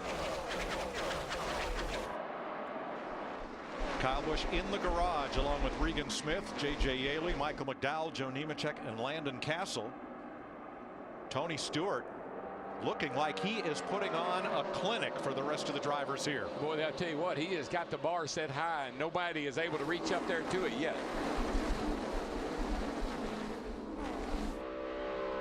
One driver who had a very good pit stop after starting 31st, Dale Earnhardt Jr. is up to 12th. You guys done pretty good on pit road today, man. We really, gained all these spots on the track, so we appreciate it. Yeah, working out pretty good. Remember last week at Phoenix, they had the issue with the loose wheel, and then they also had the issue of speeding on pit road. So a combination of problems on pit road last week at Phoenix. These Hendrick cars, I've been told that they're all working with different setups, but they're really looking for a setup that will be good over the long haul. And I don't know which one Jimmy Johnson has, but he looks like he's got his hands full. Been a tough day for Jimmy Johnson, who is on the lead lap in 17th. We're looking at David Rudiman in that 00 car right in front of him. Remember, it wasn't that many laps ago. David Rudiman got caught on pit road under a green flag stop, but the caution took the wave around. Now he's fighting his way back toward the top 10. Five-time champ Jimmy Johnson in amongst them right there in 17th, Matt. Mike, 2 stops ago, Chad Canals called an audible. He had planned to make wholesale changes on that 48 car, but then opted to try to get track position to get the free pass. So they made no changes, but they made those changes on the last stop, trying to get better balance for that 48 machine. He just can't get it to be consistent from one end of the corner to the other, loose and tight. That just goes to show you how much our sport changes. He's won 4 of the last 6 races here as Carl Edwards in that 99 just drove by his teammate Greg Biffle. Dick? I want to make clear that the problems Greg Biffle is having on pit road with fueling does not have anything at all to do with Billy Manchester, who is his fuel man. Manchester has been working on this thing literally since Homestead, working out, lifting weights, practicing. But they haven't got it right, and on that last stop, it's likely they did not get Greg Biffle's fuel tank full. Well, it's a combination of people and equipment. The new fueling probe and receptacle are very different from the one we used to have. And the question of whether or not there's air coming up that vent tube, and is that enough to tell you you've got it full? That's the big question with these guys, especially at a racetrack where you're going to get long green runs and you're going to have green flag pit stops, is knowing if the car is full. You know how many people it takes for it to fix everybody's problem? It takes one team. One team gets it right, it trickles down to everybody else. All right. Trevor Bayne a lap down in the 21. He is in 26th. Clint Boyer is a lead lap car in 22nd. And Matt Kenseth, the pole sitter, working on recovering from going a lap down. He's still 1 lap down, but if he can get past the next car in front of him, Bobby Labonte, he would be in position to get the free pass on the next caution. Right now, the 47 of Labonte is the free pass car. See, one thing, one of the strong suits that Matt Kenseth has, he's a very patient guy. He will not force it to get that lap back right now. Now, Kevin Harvick restarted 5th and slipped 1 spot to Martin Truex. Steve, he's now 6th. Mike, he has not been a player in this race yet, but important to note, he pitted on lap 98. He told the crew chief, Gil Martin, I'm a little loose, but don't touch it. So all they did was put tires on it and think the track's coming to him. In every year, we have a surprise, and so far the early surprise has been Kevin Harvick's teammate, that lime green yellow car we're looking at right there. Paul Menard in that 27 car started 18th, sitting there in the top 10 again. One of those guys I talked about at the top of the show, looking for that first win. Steve? And Mike, a little bit of concern in that 27 pit of Paul Menard. He told crew chief Slugger Labby that he may have an alternator problem, so they're just keeping an eye on it right now, Paul Menard is. Well, he can help that a lot, as we well know. He can turn off some blowers in his cool box to his helmet. There's a lot of things you can do to milk that along. This far into the race, he probably could run the rest of the way on the battery. Menard had slipped back a bit after the start. That car's woken up. He's up in 7th. But Tony Stewart is the man of the hour, 1.3 seconds ahead of Carl Edwards. Don't tell me race car drivers don't have a sense of humor. During the caution flag, Bob Osborne, Carl's crew chief, tells Carl on the radio, I got to go away for a minute. I'll be right back. He knew they weren't going to pit, so that Bob had plenty of time to go and walk the 50 feet back to the fence and take care of what he had to take care of. And Carl waited about that length of time, plus 20 seconds more, hits the key on the radio and goes, I'm coming in. I got to come in. I got to pit. Bob had to scramble and get back to the box. Carl stayed out. I'm a little jealous, though, of Bob Osborne. His walk is a lot shorter than the walk we have to make. Right. Saw an animated Bob Osborne last week at Phoenix when they went out. And you don't see Bob lose self-control very often, but he was hot last week.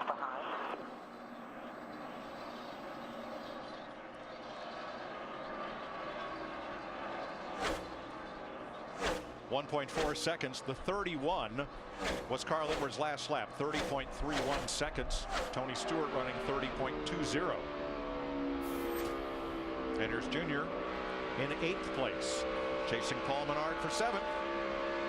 Was so much faster picking the throttle up than that 27 car that time in 3 and 4. 88 car looks pretty good right now there. He can run the bottom in the gas. You just saw that. He makes the pass around Paul Menard there. That car is stuck to the bottom and looking pretty good. Actually, Darrell, compared to Friday, it looks great, because when we did the opening round of practice on speed, Dale Jr. was not happy with his car over those bumps in turn 1. Dick? Well, throughout practice, Mike, Junior has simply been slow. The car felt good to him, but it just didn't have any speed. And this morning when I talked to crew chief Steve Letarte, he said he really didn't expect much out of the team, although they had made some adjustments in the car. But Junior has gone from 33rd starting position all the way up to 7th spot, and is telling the crew that the car is good. They fixed it. They got it for Junior. Well, that's kind of backs up what I was saying to Dick earlier.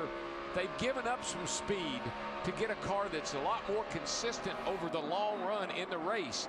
All of them have, but it pays off about halfway through the race.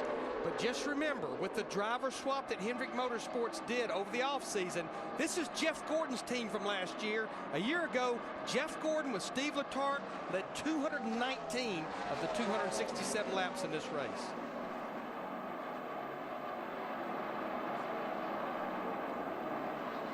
Well, we have a change at the free pass spot, but it was not Matt Kenseth passing Bobby Labonte. It was the young man from Knoxville, Trevor Bayne, in the 21, who is now in position to get his lap back. He's found a really nice groove up high, and he went around Matt Kenseth on the high side, and here he goes around Casey Kane. He's found a really nice groove up high. This morning, about half hour before drivers' meeting, not too many drivers to be found down in the garage area hanging out, but there was Trevor, standing out behind the Wood Brothers hauler, taking pictures and signing autographs for anybody who would come by. That's old school. I like that. Such a 20-year-old man.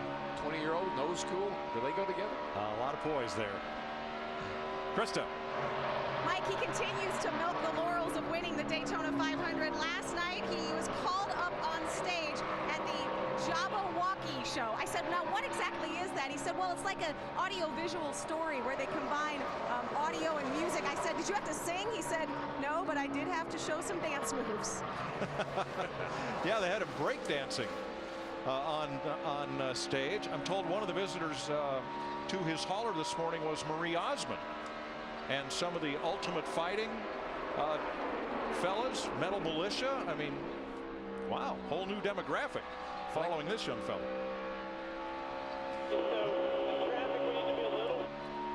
Monday, he had a whole day to himself in his hometown of Knoxville, Tennessee, key to the city, a day named in his honor. Lots of accolades from fans and friends, and even the high school choir that he used to sing with. Oh, and he got a street name for him, too. I wonder what the speed limit is. Got a Volunteers jersey with his number.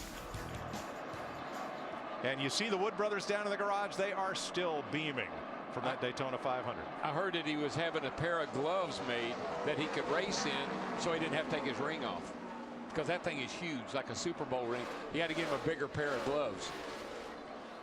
Prior to the speeding penalty, he was in 14th position, trying to work his way back there now. Tony Stewart is 2 seconds ahead of Carl Edwards, just past halfway. 23 cars on the lead lap at lap 142 in the Kobalt Tools 400. Today's aerial coverage brought to you by Kobalt Tools. There's the Speedway and there's the Las Vegas Desert. The Air Force Base, Nellis Air Base off in the distance, and the Las Vegas Strip far to the south. Not as far to the south as Carl Edwards was from Tony Stewart, your leader in the 14. Edwards has dropped the gap down to 1.5 seconds. There's his gold color 99 trying to close. One thing about it, though, we're about probably 4 to 6 laps away from what will be green flag pit stops. Yeah. There's your third place driver, Greg Biffle. A Chevy and 2 Fords out front. Biffle is 3.3 seconds off the lead. One Paulo Montoya. And then number 42, 4.1 seconds back. And the new 5th place driver will be Kevin Harvick. He has passed Martin Truex Jr. and runs 6.2 seconds from the lead. Look at there how far he started, 26 up to 5th. That's a nice race so far. So Truex, who started 9th, gives up a spot and falls to 6th place. Steve? Mike, the reason is Martin just told Pat Tryson that his car has gotten a little bit too tight. When they stop, they're going to take a little bit of air pressure out of the right front tire. Well, and as we mentioned, they should be on pit road within the next 4 or 5 laps. Everyone should be there for green flag stops. Up to 7th, Dale Earnhardt Jr. after starting 31st. And a car that he couldn't drive through the bumps in turn 1 and 2. Now navigating that end of the racetrack very well. Problem for Greg Biffle. Middle of the back coast into 3.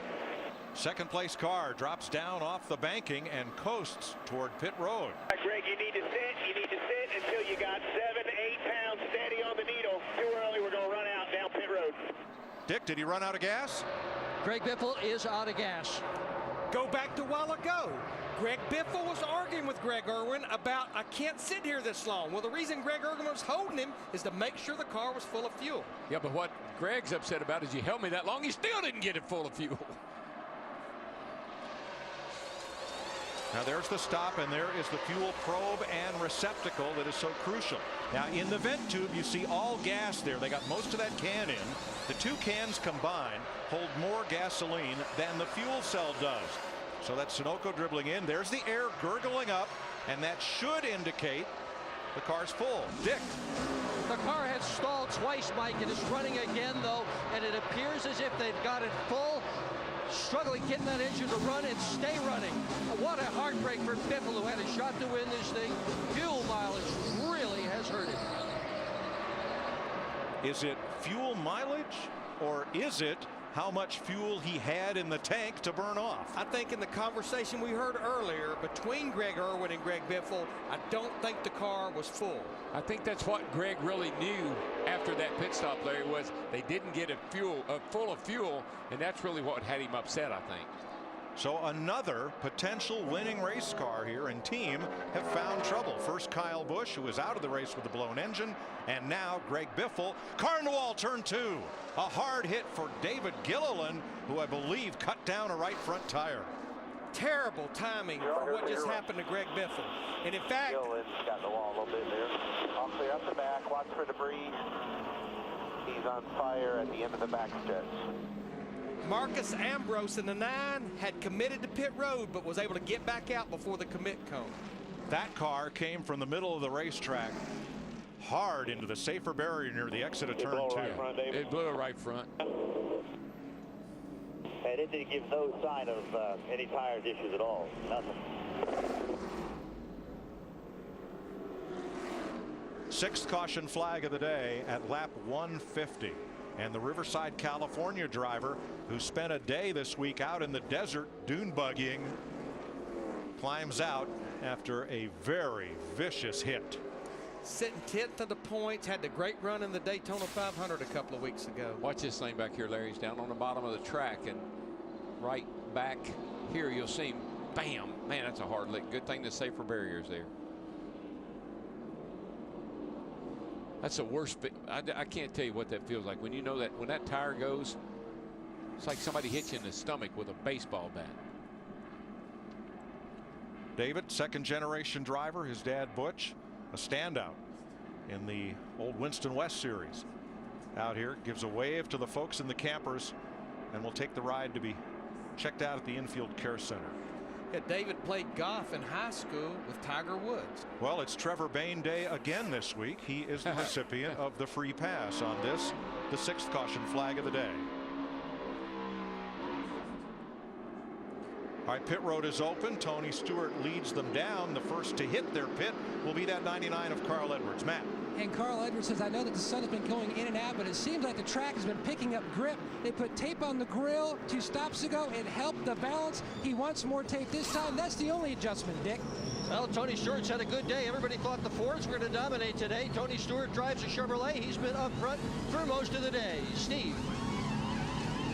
Dick, for the 2nd stop in a row, there will be no changes to Kevin Harvick's Chevrolet. 4 tires of fuel, but no adjustments. He really likes the way that car is handling right now. Krista. Eric Wallace had the wrench ready to make a track bar adjustment. They called an audible wedge instead for Marcus Ambrose and 4 tires. He said, I didn't like that track bar last time we changed it, so Todd Parrott made the call. There's the race off pit road. Kevin Harvick and Martin Truex each gaining a spot. Brian Vickers picks up 3 up into the top 10. And that was almost a rollaway. Almost. We're under caution in Las Vegas with 116 laps to go.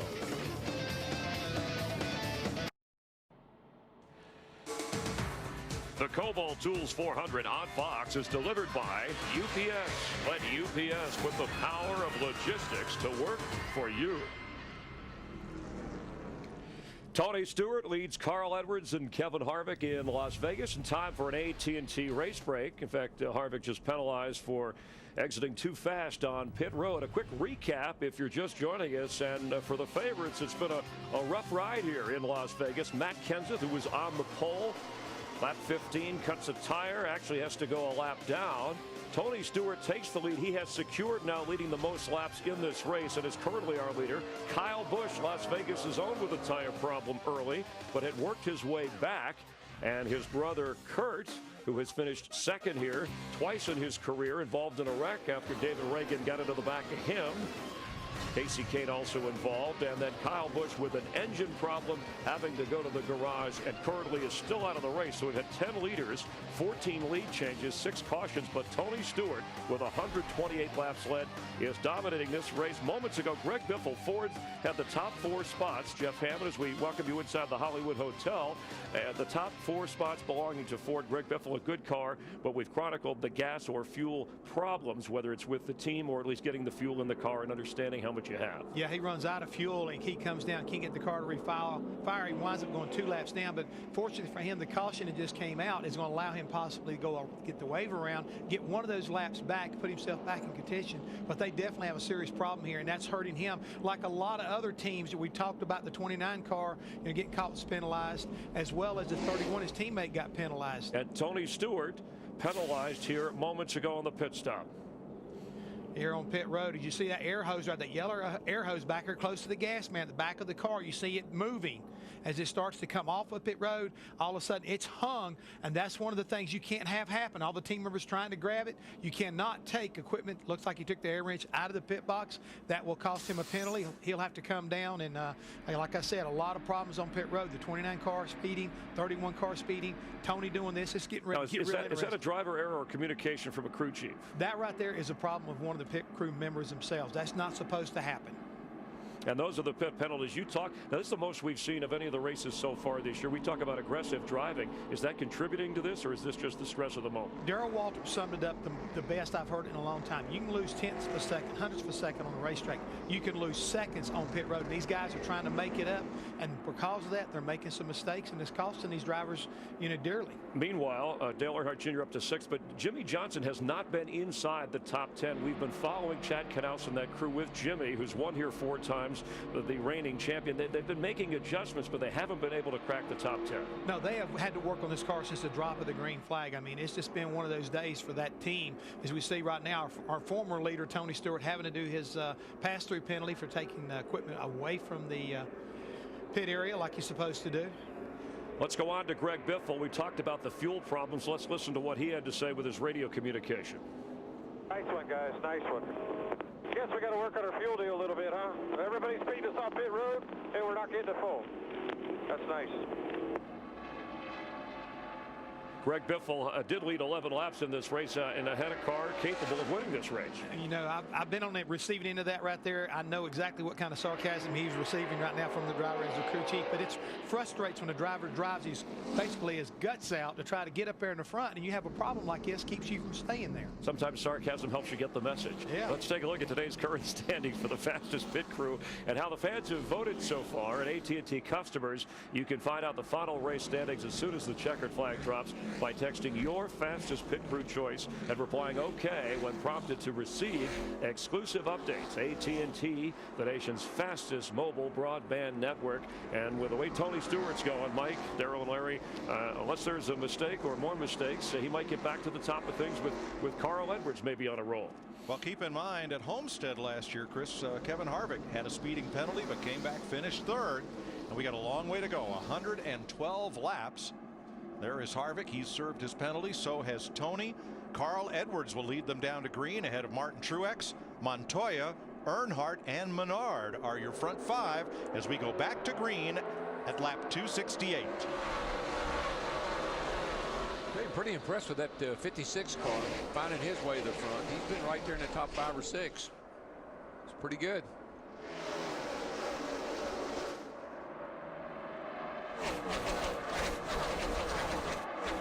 Got a great run off turn 2. Brian Vickers in that 83 car. He's up there in the top 10 now. That group right behind Earnhardt, right behind the front 4 as we get ready to crank it up for you with 110 laps to go.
Carl Edwards leading by 1 second over Martin Truex, Montoya, Earnhardt, and Menard. Then it's Logano, Ambrose, and Vickers, and last week's winner, Jeff Gordon. Speaking of Jeff Gordon, right behind him is the driver that got the free pass 50 laps ago, Jimmy Johnson, 05 time in that 48 car, sitting there in the top 10 now. Well, if this works out like it was explained to me, these cars should come to the front now. Halfway into the races when the 48, the 24, 88, 5 all should come to the front. About like they did at Phoenix. Similar. Look at Kevin Harvick, the 29, and Tony Stewart, the 14, and Greg Biffle all had difficulties on this round of pit stops or penalties, and they're trying to fight their way back to the front. I like that 21 car, though. He has found a really nice groove up high, and he is sailing around these guys. You're riding with Trevor Bayne, looking at Harvick and Stewart. Next Sunday, a new look at the Daytona 500 just a couple of weeks ago, and you'll hear commentary from Trevor Bayne, Carl Andrews, Jeff Gordon, and more, and never before seen footage. Daytona 500, the American Dream, next Sunday, 1 p.m. Eastern, only on Fox. And you know what I like about Trevor right there? He had 2 guys, Kevin Harvick and Tony Stewart. He knows they're aggressive drivers and they're fast. He's going to fall in there and follow those 2. Teammates battling as Jimmy Johnson gets underneath and past Jeff Gordon. Now, David Gilliland had that hard hit into the turn 2 wall, went to the care center. Now Krista is with him. Yeah, Mike, and we know he's okay because he gave a wave to the crowd, but you guys have really been on a roll. What kind of hit does this put in your momentum? It's tough. We were running good today. We had a good car, and we learned a lot about the mile-and-a-half stuff with a new nose and stuff. So we're going to come out of it, you know, and still take out of here as a positive and rebuild our Taco Bell Ford Fusion and take it to Bristol. So I'm really excited about going there. I feel like we ran really well there last year, and feel like we're not going to let this get us down. Thanks, David. It was a hard hit. Yes. Tony Stewart has passed Harvick, the 14 in front of the 29. Jeff Burton trying to run with them. Trevor Bayne and Jamie Mack are in the midst of that scrum from 20th place on back.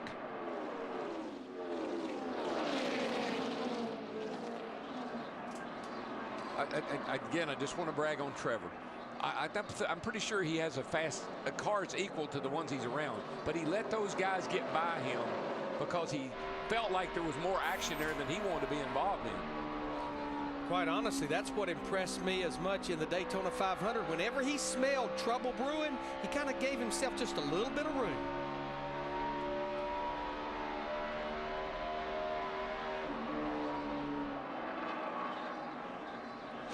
Carl Edwards now leading Martin Truex by 1.8 seconds, Matt. And Carl is concerned about the 14 of Tony Stewart. He just asked his spotter Jason Hedleski, what is Stewart's line down in 1 and 2 and 3 and 4? And Jason told him he's running near the bottom, similar to your line. He asked Bob Osborne, our lap times, what are they like? Osborne said they pretty much mirror each other at this point. The only concern really that Carl has had besides that, and DW, I'm sure you've experienced this in the past, this is a brand new race car. Under compression in the seat, his vision is impaired a little bit on the right side due to the headrest. When he sat in the car in the shop, it was perfect, but under compression, hunkered down a little bit more in the seat, his vision's a little bit impaired.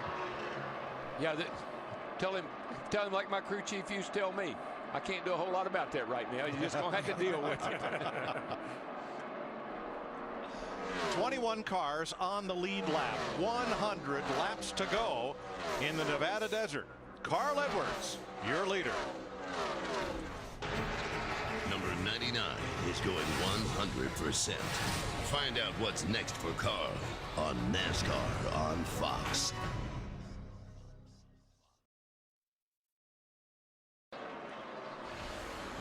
.93 laps to go. Let's take an inside look at what's happening now in the NASCAR Sprint Cup Series, brought to you by Sprint and HTC Evo 4G.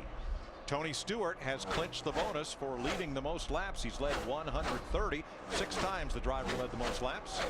Has won the race here. And the biggest mover, Denny Hamlin, who started last after an engine change, is now up 32 positions from where he started. Cool your inner NASCAR fan with live in-car audio and real-time stats on NASCAR Sprint Cup Mobile and the new HTC Evo 4G, only from Sprint at sprint.com/speed. Carl Edwards 2.5 seconds up on Martin Truex. Juan Pablo Montoya 3.7 back, then Dale Jr. and Paul Menard. Ford, Toyota, and 3 Chevys in the top 5. Yeah, there's some guys up there. I mean, you look at Menard running 5th. Logano got up there to 6th. Now Ambrose is running 7th. Vickers, some guys that are working their way, up toward the front. Larry, nice rebound for Joey Logano after some tough sledding last week in Phoenix. Well, tough sledding at Daytona and at Phoenix. Yes. He got caught up in the wreck in the Daytona 500 and then had the engine problem at Phoenix. Something he just needs to do. Darrell touched on this when we were doing practice and qualifying on Friday. This is a driver just finish the race. Be there at the end. He's in position right now to gain 9 positions in the Sprint Cup standings. And Kurt Busch, after an early spin, has come back up to 14th place in the 22. Well, Mike, what happens to this racetrack is, as it rubbers up, as the guys say, your car is going to change. Maybe you were terribly bad loose like he was in the beginning, but when the track tightens up, the car becomes around for you. You know, just to set up the remaining 89 laps of this race, the trends say that we normally have a late race caution that bunches everyone up. Now, all the leaders pitted on lap 151, which is 116 laps to go. Everyone will have to make at least 2 more pit stops. In fact, our next round of green flag stops is somewhere around 20 laps away. But Mike, back to your point about the 22 car.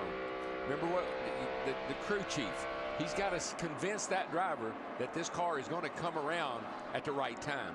And you got to hang on to it till it does. Let's check back in on your Pizza Hut fan favorite driver today. You voted for Jeff Gordon, and last week's winner in Phoenix is in 10th place, running 10.5 seconds off of Carl Edwards' lead, and Jeff's laps have been within 0.2 of a second of the race leader. Running 1 spot behind teammate Jimmy Johnson, both of them still in contention. And I've kind of been keeping an eye on Tony Stewart because we know how fast he was, but he sort of stalled out a little bit back there in the 17th spot. How's the 24 doing, Matt?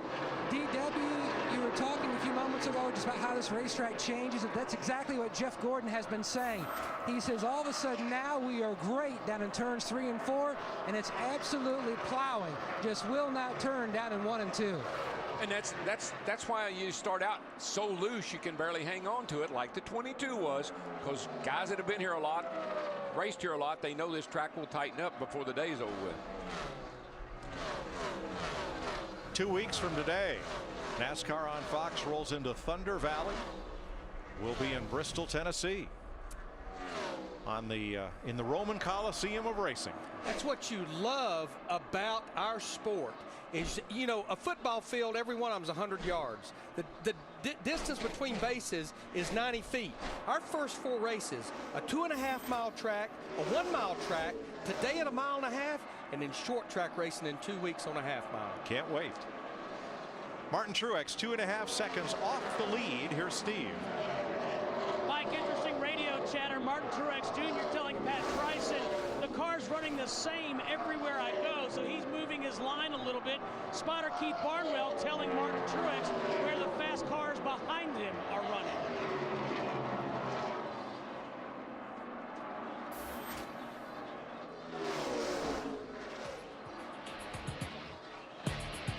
.84 laps to go. 2 pit stops in the offense. Stick around.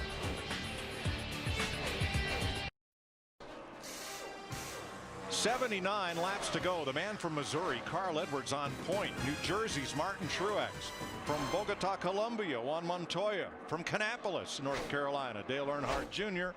The Tasmanian, Marcus Ambrose. Wisconsin's Paul Menard. And Connecticut's Joey Logano. You're all over the map with this one. Yes, we are.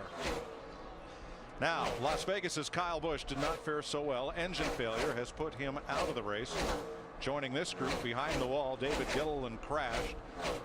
Regan Smith, engine trouble. The rest of the drivers pulled in early. Marcus Ambrose has worked his way back up into the top 5 after starting second. Krista? Well, Mike, earlier in this race, I said Marcus described himself as stubborn. You said he's single-minded. Right now, he's really stoked because this run started with his car being the best it has been all day. It's starting to get just a little bit tight right now. He's been fast ever since we unloaded here on Friday. Remember, started on the outside of the front row with this 9 car.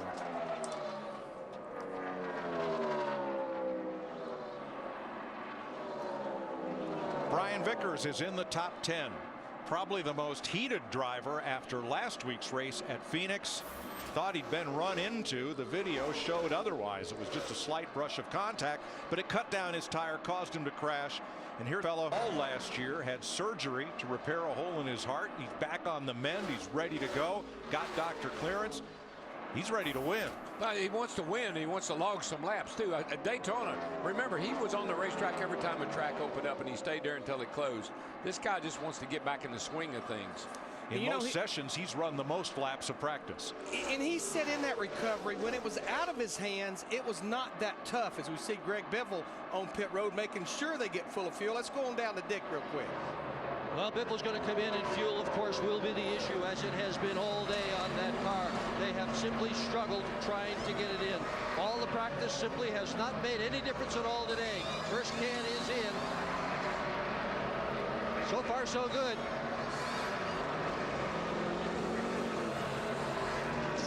There you go. He got it in. That is just a long stop for Greg Biffle, 17.3 seconds. Biffle is one of two contenders who have fallen off the lead lap. The other was pole sitter Matt Kenseth, who also had the fastest laps in final practice. And they are both teammates of our race leader. Trouble down here. Jeff Gordon in the wall. Turn 4, hard guys. crash. Turn 4. He just, I think he blew a right front tire. It looked like it just. Yeah, man. Thought it's going to be harder than that. He come down now, too. That is the third or fourth driver to have a hard hit into the wall after perhaps cutting down a right front tire. And he said something that drivers have said to me over and over again. These safer barriers, when we hit them, it just doesn't feel that bad. I cannot get over that every time something like that happens. Well, if his car could talk, wouldn't be singing the same tune. No, it'd be saying ouchie. See him coming into the screen right there. Car's just going straight. Dadgummit, it's right in the middle of the corner. Hard lick. But Daryl, Mike pointed it out. It's about the third or fourth right front tire that we have failed here. The right front tire at these speeds here, they never get a rest. Yeah, and if you have any kind of camber issue, a little too much camber in that right front, it's riding on the edge, you're going to have some failures. And most of the failures have been just before we were going to make green flag pit stops. Yep. Tough break for your Pizza Hut fan favorite, the driver you wanted to keep track of today. As Jeff Gordon from winner,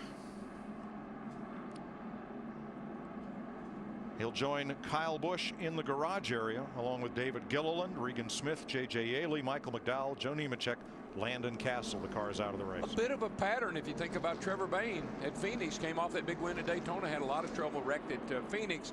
Come in here with Jeff Gordon winning over Phoenix, wrecked today. Next Sunday, NASCAR on Fox will show you the Daytona 500 like you've never seen it. It's the American Dream. And you'll hear exclusive audio from Trevor Bayne, Carl Edwards, Jeff Gordon, your Fox announcers, and more about how Trevor Bayne woke up Friday as Hay 19 and woke up Monday morning as champion of the great American race. It's Sunday, 1 p.m. Eastern, 10 a.m. Pacific, and only on Fox. And we know we will see everyone on pit road, but right now pit road is closed because of them trying to clear the 24 of Jeff Gordon's off of pit road. Matt Kenseth finally has been in position at the right time, and he'll get the free pass and be back on the lead lap. It only took him about 170-80 laps, but he got there. They did it in Daytona, they did it here in Las Vegas, and they'll do it again several places throughout the season. I'm talking about the Jimmy Jam to raise money for the Jimmy Johnson Foundation. Was held the other night at the Hard Rock Cafe, and Jimmy's guests, George Thorogood and the Delaware Destroyers. Little Q&A, little fun with the fans, and then a lot of rock and roll.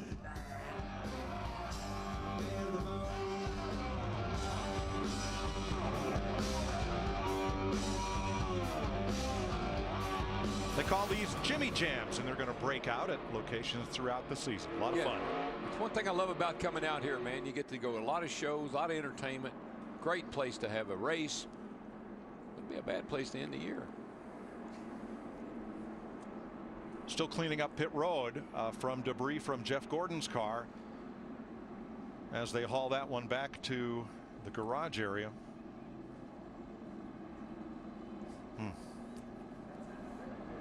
Now with this caution right here, where they're going to be pitting, Mike, with roughly about 70 laps to go, still cannot make it to the end from here on fuel.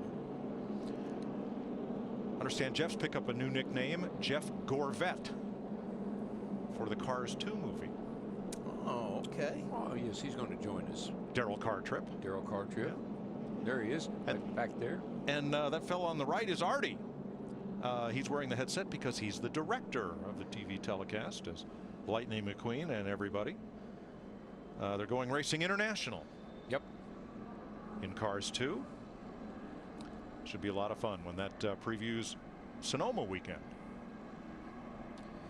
You know, we documented so many pit road penalties today. You get down to 70 laps to go.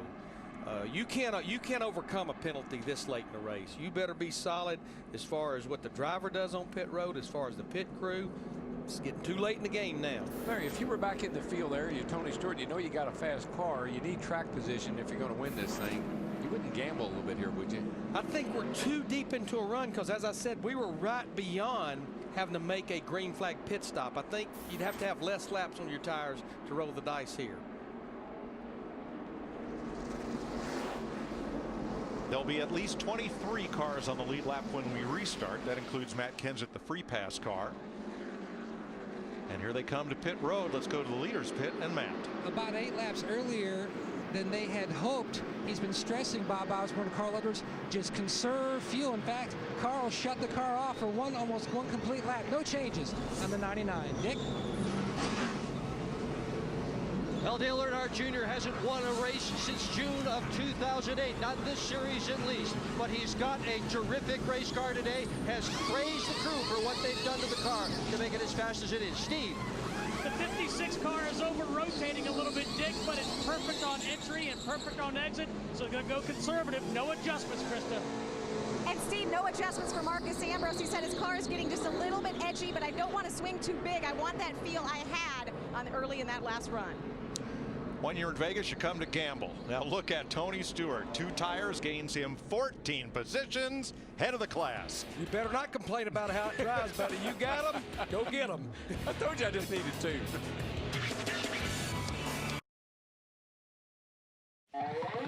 The Kobalt Tools 400 on Fox is sponsored by Sprint, proud sponsor of the NASCAR Sprint Cup Series.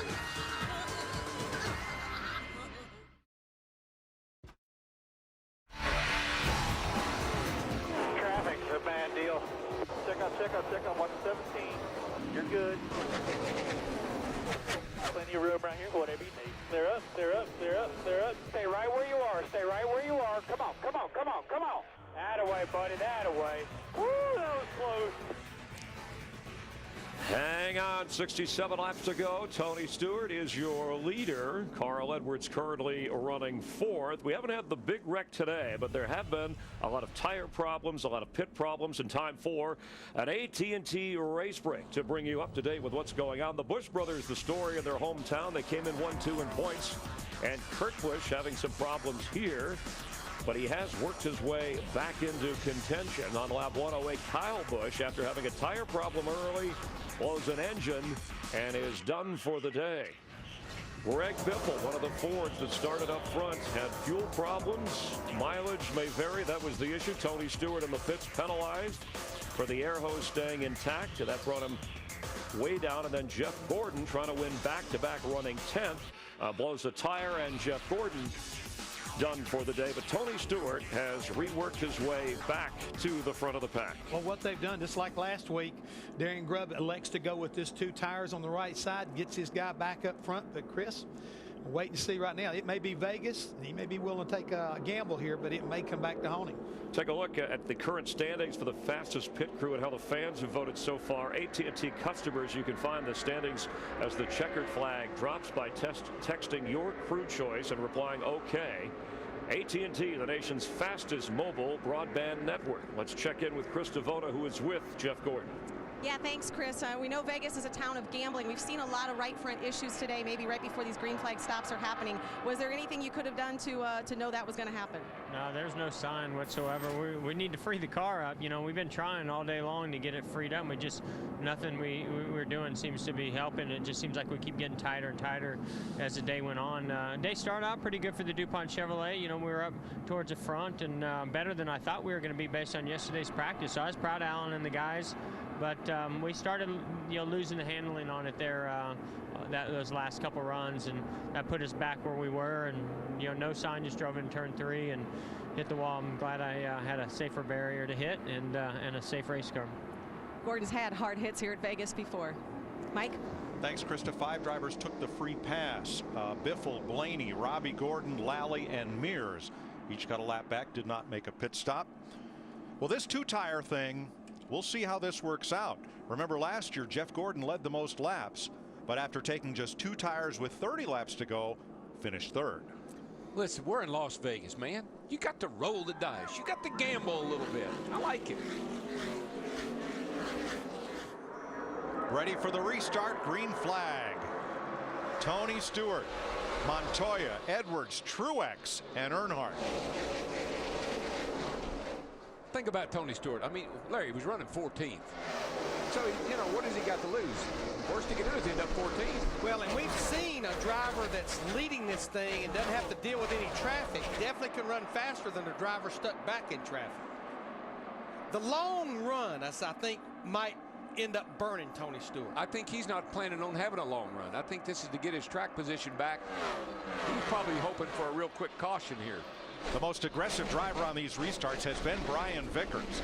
For the 2nd time in the last 2 restarts, he's gone down to the inside, down to the apron to run him 3 wide and pick up positions. Vickers is up to 8th. There's his silver car on the inside of Joey Logano. When you got a good car, you feel comfortable doing those kind of things. It's not that bad if you're in a very good car. And look at Denny Hamlin. What a rebound for that team, which changed engines after yesterday's practice and started this race last. Yeah, Denny Hamlin's team's been chipping away all day long. And look at the 3 wide with his teammate Joey Logano in the 20 on the outside. Out of bounds, there is no out of bounds. You can dip below the line there on the apron. I'd suggest you just stay off the grass. Other than that, have at it. Dale Jr. and Carl Edwards for 4th place. He's been nibbling away. I'm telling you, that winless streaks, this could be the year to end a bunch of them. And that 88 car is looking really good. Last time Jr. was the highest finishing Hendrick car last September at New Hampshire. He was 4th overall. His 4th season with Hendrick Motorsports and only has 1 win at Michigan back in 2008.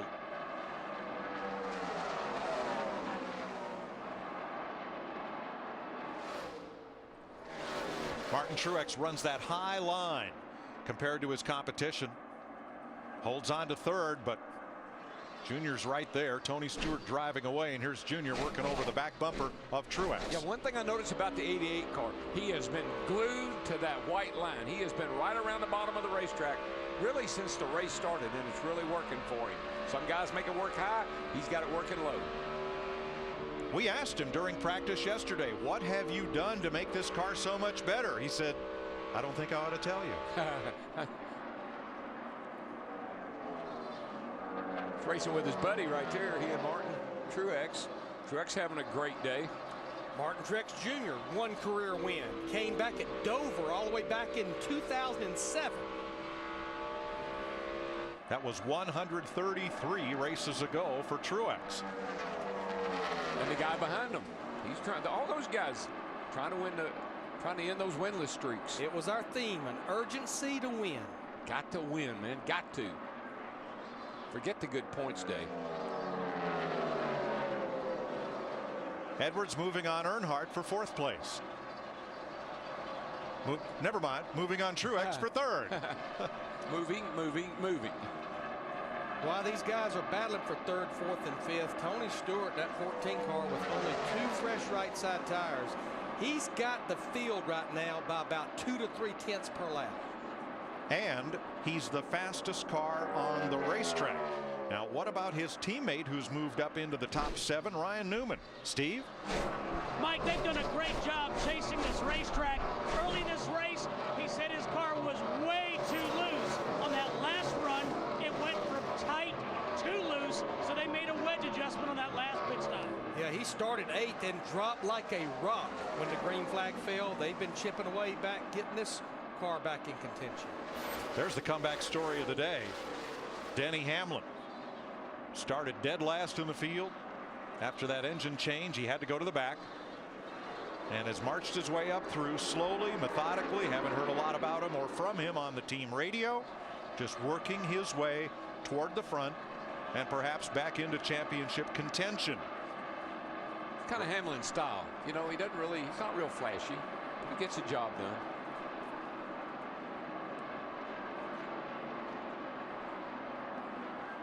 There is Tony Stewart, lonely man, and this blue car, Juan Pablo Montoya, the Colombian, is in second place. Matt. Searching his first NASCAR Cup win on an oval. 3 times he's finished second.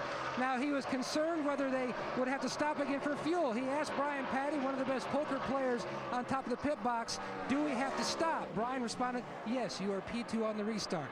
He goes, no, do we have to stop for fuel? Am I short? He says, yes, between 5 and 10 laps. So right now they know they're going to have to stop again for a splash of fuel. He says it's going to have to be a very quick stop because they only need a few seconds. Right now they just feel like they have to bide their time, and they'll be able to reel in Stewart, who's on much older tires. And I feel like everyone is going to have to make at least one more pit stop, but we're right now 55 laps to go. We're getting in that window that if you do stop, you would be able to make it to the end should we have a caution. However, as Matt just pointed out, the earlier you stop, the more fuel you're going to have to take, and the longer your pit stop will be. So do you come or do you wait it out? Here's what I bet you will happen. A lot of these guys are only going to take 2 tires. I'm a believer.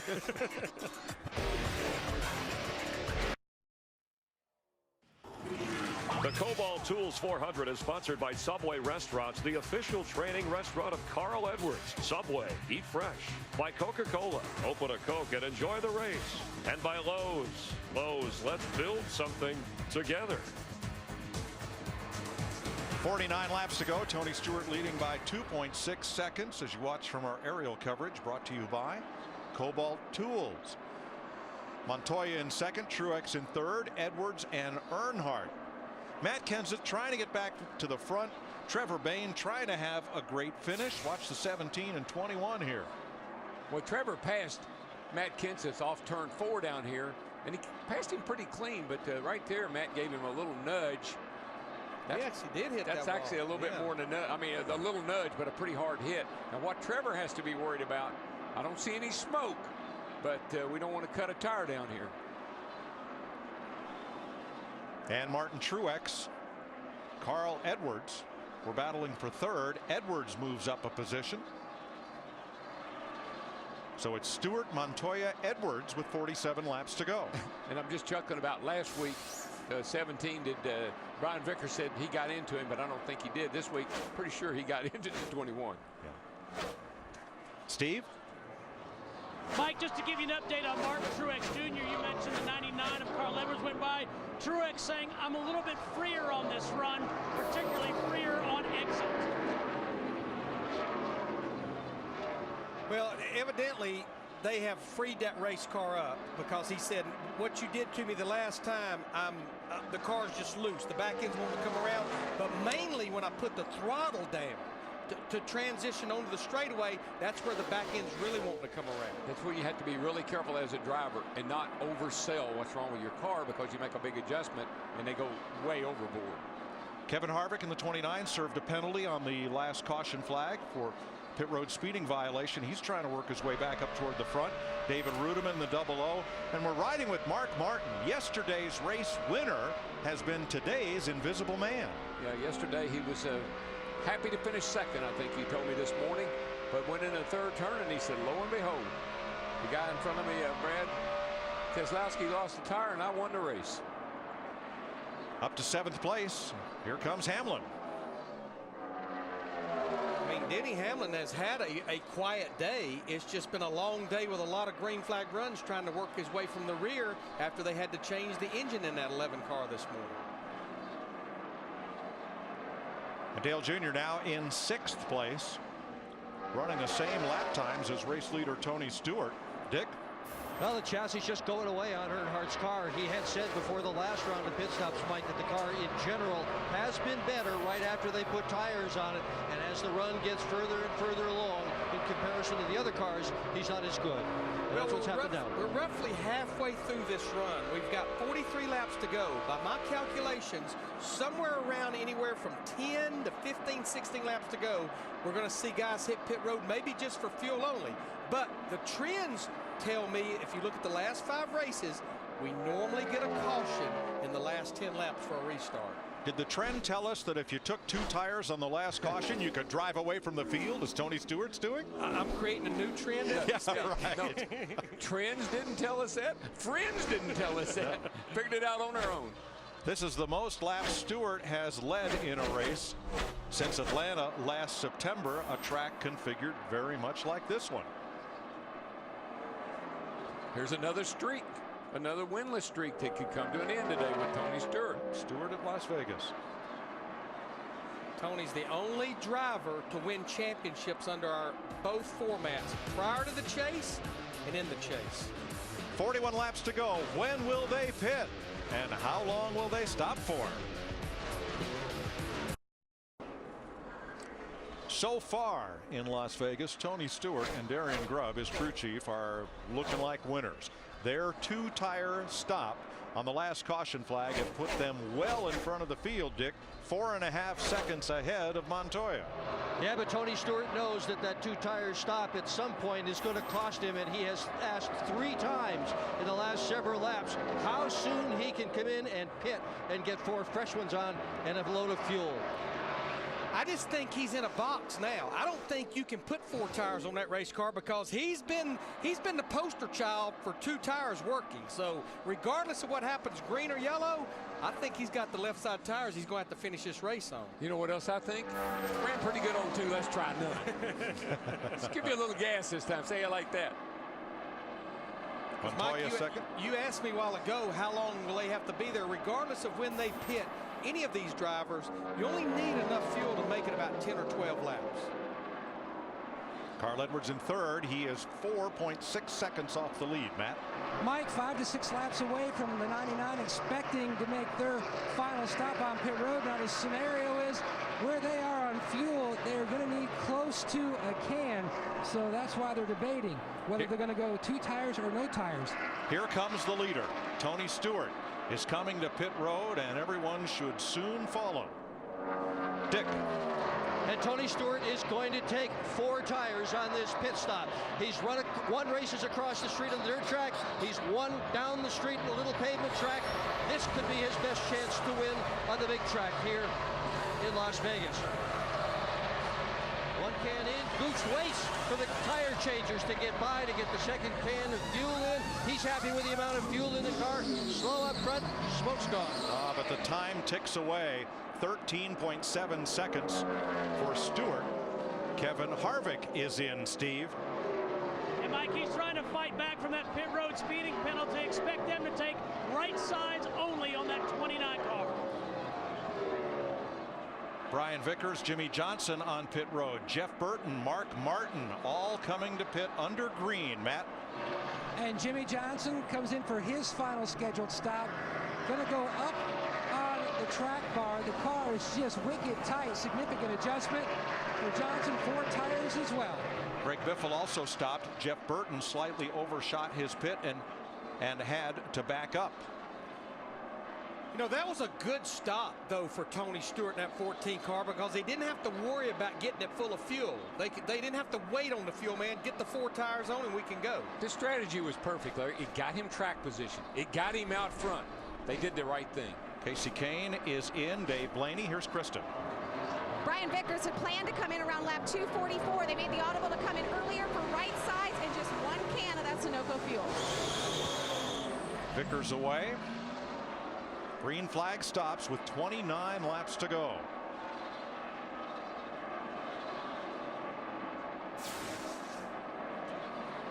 And this was the stop on Greg Biffle just moments ago. Here comes the second fuel can. And a little, no, second can of gas. That's bad news. If they got the entire first can in there, you know, it's going to be questionable. I didn't see any air bubbles in the vent hose, Larry, so we're not sure. Montoya is the leader. Dick. A.J. Allmendinger in right now. Mike, a lot of people thought this was his chance to win for the first time, but that chassis has not been at all good all day. Junior will be next on pit road. None of the top 15 at this point in the race have made this final pit stop. 28 laps to go. How long will they stretch it as Dale Earnhardt Jr. heads for pit road?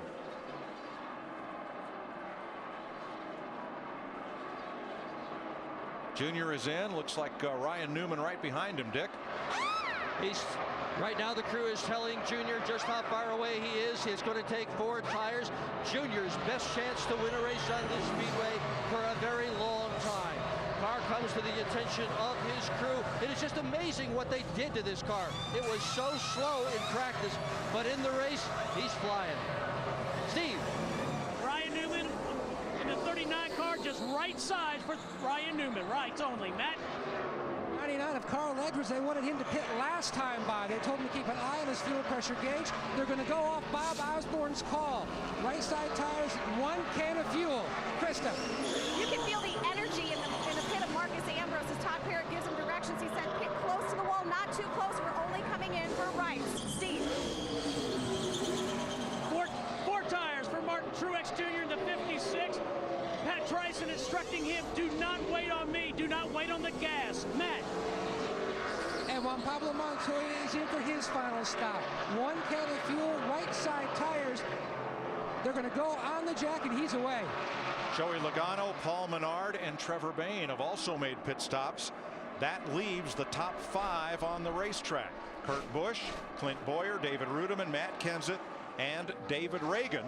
Also Bobby Labonte have not stopped in this sequence. The good news for Tony Stewart in the 14 car, it's cycled through enough. He's at least back on the lead lap. Trouble for Joey Logano, tire violation and a penalty. Jeff. Mike, what I like about it, and Darrell pointed it out, great pit strategy right now by Darian Grubb on that last call. They built that 3.5, 4-second lead, and he was able to now force these guys, the 99 and the 42, to put 2 on to try to keep up with them. So now it's going to be really interesting to see how it plays out, Dick. Kurt Busch has just taken 2 tires on that number 22 car. Steve. Matt Kenseth then, he's just going to take right side tires, rights only for Kenseth. Bobby Labonte has made his pit stop. Clint Boyer is now in, so is David Reagan. Joey Logano's coming in to serve that penalty. Casey Mears on pit road, and so is Brad Keselowski. I just like the strategy of Darian Grubb. He took 2 when nobody else was expecting him to, and he took 4 then and made a lot of guys have to take 2. I think it's going to work out great. Last man standing is David Rudiman, and he brings his 00 to pit road now. This will complete the round of pit stops for the lead lap cars. But now that it's cycled through, Dick, 00. Well, David Rudiman has had a good car in practice, a much better car in practice than he has had in the race. And so the wrench goes in the back window of the car on both sides for him to try to get more track position. Now that it has cycled through, this is our leader here, Carl Edwards, with 23 laps to go. He's got about a 2.5 lead on Tony Stewart in the 14 car that's back in 3rd. 22 laps to go. Edwards, Montoya, Stewart, Ambrose, and Newman. Who will win it? Laps are winding down in Las Vegas. 17 to go in the Kobalt Tools 400. Carl Edwards is out front by 1.7 seconds. 2 back. Marcus Ambrose was the fastest car last time around. He's in 4th place. And Ryan Newman is 5th. Now, when pit stops began, Tony Stewart had a lead of about 3.5 seconds. But look what happened on pit road with Carl Edwards versus Tony Stewart. Darrell, you said it at the top of the show. You can make up or lose seconds on pit road. Now, obviously, that's the difference between 4 tires and just 2 right side tires for Carl Edwards. Yeah, and Larry, I think you might have been right, too, about the strategy. Taking 2, that forced Tony Stewart into having to take 4 on that stop. On the other hand, the 99 car had the luxury of going either way, and he went with 2. If we get that caution that the trend shows us, the 4 tires are beautiful if we get a caution. Well, Tony Stewart catching Carl Edwards may depend on whether he can pass Juan Pablo Montoya, who's in 2nd place. Come on. There, and yes. His name's Montoya. He's had a great race. He's running 1.7 seconds off the lead in that blue 42. And he's pulling away from Tony Stewart right now by about a 10th a lap. Yeah, he's stepped it up a notch. Montoya has. Carl is actually opening up the lead a little bit, so this may be the way it's going to shake out here unless something happens.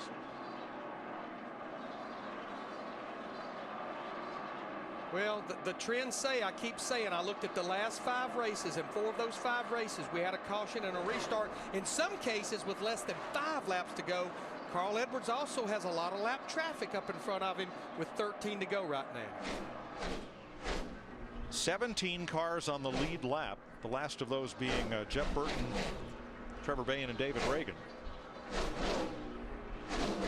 And yesterday, in the Saturday race, the driver who took the white flag first, Brad Keselowski, cut a tire, didn't win. Mark Martin led only the last lap and went to victory lane. What we're saying, folks, don't touch that dial with 13 laps to go. And I know Carl Edwards, I've said a couple times, he was really upset about last week because he felt like he had a car that he could have cruised to victory in. Today, told me this morning, I'm almost that good. Maybe just good enough to win. Well, Brian Vickers and Bill Elliott battling there. Well, and Brian Vickers is fighting for his first top 10 finish in a long, long time. You told the story earlier. In May, he was pretty much sidelined with blood clots. Didn't get to race at all last year and didn't really know what he was going to be like in a race car till he did a test at Walt Disney World Speedway in Orlando back in January. Let me tell you, when you're out of the car for a while and you're away from this sport a little while and you get a chance to come back, you're hungry and you will take advantage of it. Here's the battle we spoke of. Montoya now looks in his mirror and finds Tony Stewart, who has led the most laps today, filling up his mirror. But the problem with that is the guy they're chasing is getting smaller. 2 seconds is the gap, first to second. Here's what that looks like on the racetrack. Last week's winner Jeff Gordon out of the race. The other hometown hero Kyle Busch out of the race. Kurt Busch rebounding. He's back up to, he's into the top 10 in 9th. Going to be a big shakeup in the points when this thing's over with today. A lot of guys that were up there. You know, Bobby Labonte's back in 24 spot. David Gilliland's out of the race. Yep, Kyle Busch going to drop out of the top 10. Carl Edwards going to move up, as will Montoya and Menard and Hamlin. That was Montoya that just told Brian Patty, the 42 car, I'm getting really loose with that 14 car of Tony Stewart up behind me. 6th place battle. Denny Hamlin, Martin Truex. Got battles everywhere. 9 laps to go. Just to document Denny Hamlin's day, had a pretty decent qualifying effort, but had to go to the rear of the field to start this race because of an engine change. And I still say what Darian Grubb did, they had to overcome a penalty. They got back in the pack. They had to do something to get back up to the front. I still think his strategy really paid off big for them to get a great finish. Krista? Well, Denny Hamlin's message that he received from his crew chief Mike Ford to start this race was patience. Mike told me that track position that he had to cash in his chips on was so important. This was one of Denny Hamlin's actual best qualifying efforts here, 17th. He's never started well, but to come up from the back of the pack at a track where it's so hard to pass because of the speeds, Mike Ford is ecstatic that his driver did exactly what he told him. He was patient. Thanks, Krista. Hey, what a day for Marcus Ambrose. He is the 4th place car. He's behind Montoya Stewart, but not by that much. If they dust it up, Ambrose is going to be right there. And it's been a long time since he even had a top 10 finish. It's been over 12 races. He's not just Ambrose. Larry, he's not just right there. He is eating into the lead of Tony Stewart and Juan Pablo right in front of him. He's closing quick. And he's got about a 4-second lead over 5th place Ryan Newman in the 39 car. 6 to go. And Martin Truex may catch Newman. That may be a battle for 5th before this is over. The reason we have these late cautions is because you can see how hard everybody's trying for every position. That's usually where we have trouble. How about our leader, Matt? He just came on the radio, Mike, about 2 laps ago, and he said, Bob, the engine's making a weird noise at top end. Bob Osborne told him, just be conservative as much with it as you can. You've got a 2-second lead, and we're winding these laps down. Now, let's see. Isn't that the same Carl Edwards that told Bob when he said, I'll be off for a few minutes, I'm coming in? Probably messing with him. 2nd place to Tony Stewart. He passes Montoya. He has 1.7 seconds separating himself from Carl Edwards, but only 5 laps to go. Darrell, you mentioned it. Marcus Ambrose in that 9 car, he's not that far behind that 42 car of Montoya. No, he was really closing big time when Tony and Montoya were kind of racing with each other, but don't know if he can get to Montoya or not. It's going to be close. First to second is a long way away with just 3.5 to go. Carl Edwards has maybe about one more car he'll have to contend with as he'll be coming to 3 to go this time. Now that's Brad Keselowski there in front of him in a 2-car. I don't think Brad will make it easy on Carl. I don't think he'll try to hold him up, but he's not going to pull over and let him go. Stewart pulling away from Montoya. Ambrose right there. Newman a little ahead of Truex, and Matt Kenseth coming back into the top 10 after spending half the day off the lead lap. Had a flat tire early in the race. Brian Vickers battling back. See the leader going by here. As I said, Brad is like, he's not pulling over, and that's allowing Tony to close, but I think it ain't going to have enough time to get there now. 2 to go. Ambrose continues to close on Montoya, but that 5 or 6 car lengths, Montoya pulls him just a little bit in the back straightaway. That's going to be tough to make up. Great run for Juan today. Good third place finish the way it looks. White flag in the air. Smooth, bud. Nice and smooth. She's a race now, Larry.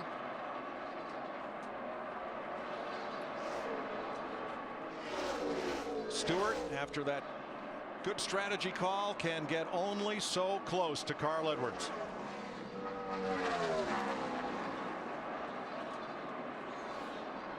Round turn 3 and into 4. Stewart packed it in there, but Carl Edwards. Carl Edwards gives Ford its 4th win in the last 5 races. Edwards wins the Kobalt Tools 400. And how many races has it been since his last win? 70, or 70, wasn't it? 70. Carl Edwards, he actually won the last 2 of That's right, he won last year. I was thinking about Tony. So for Carl, it's been a losing streak of 2 races. 2 races, yeah. He's not bad. A great Still turn. a streak. Great recovery. Jack Roush with Bob Osborne atop the pit box. Carl came in here a 10-to-1 shot, and those are not long odds when you're talking racing. 19th career win. 2nd victory here at Las Vegas. And we're about to see Cirque de Carl. This beautiful gymnastics show that he puts on after every victory. And then if he continues of what he's been doing of late, he will join the fans. Oh yeah, he said that's really turned out to be something special. The difficulty there, Larry, is he's going to have to climb the fence to do it. They don't have a gate right at start finish to open. But here comes Carl.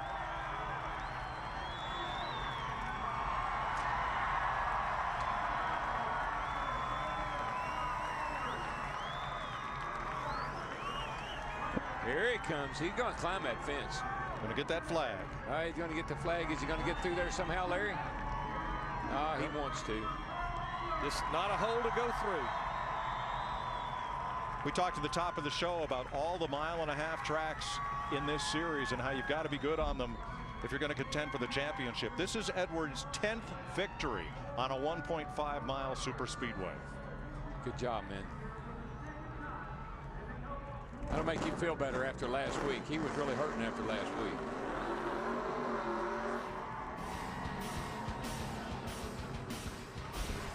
Well, let's see what the judges give this one.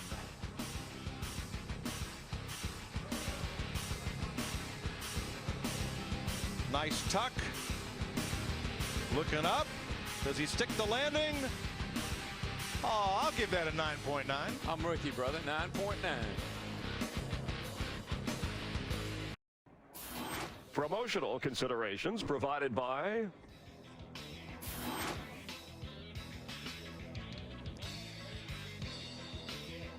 Here you go, boys. That's the first one of the season. Woo! Awesome job, buddy. Awesome job. Explain to me how we lost this race today when we get done here. You heard the confessions of an angry cab driver, Tony Stewart, leading the most laps but finishing 2nd. And before that, the thrill of victory from Carl Edwards in victory lane.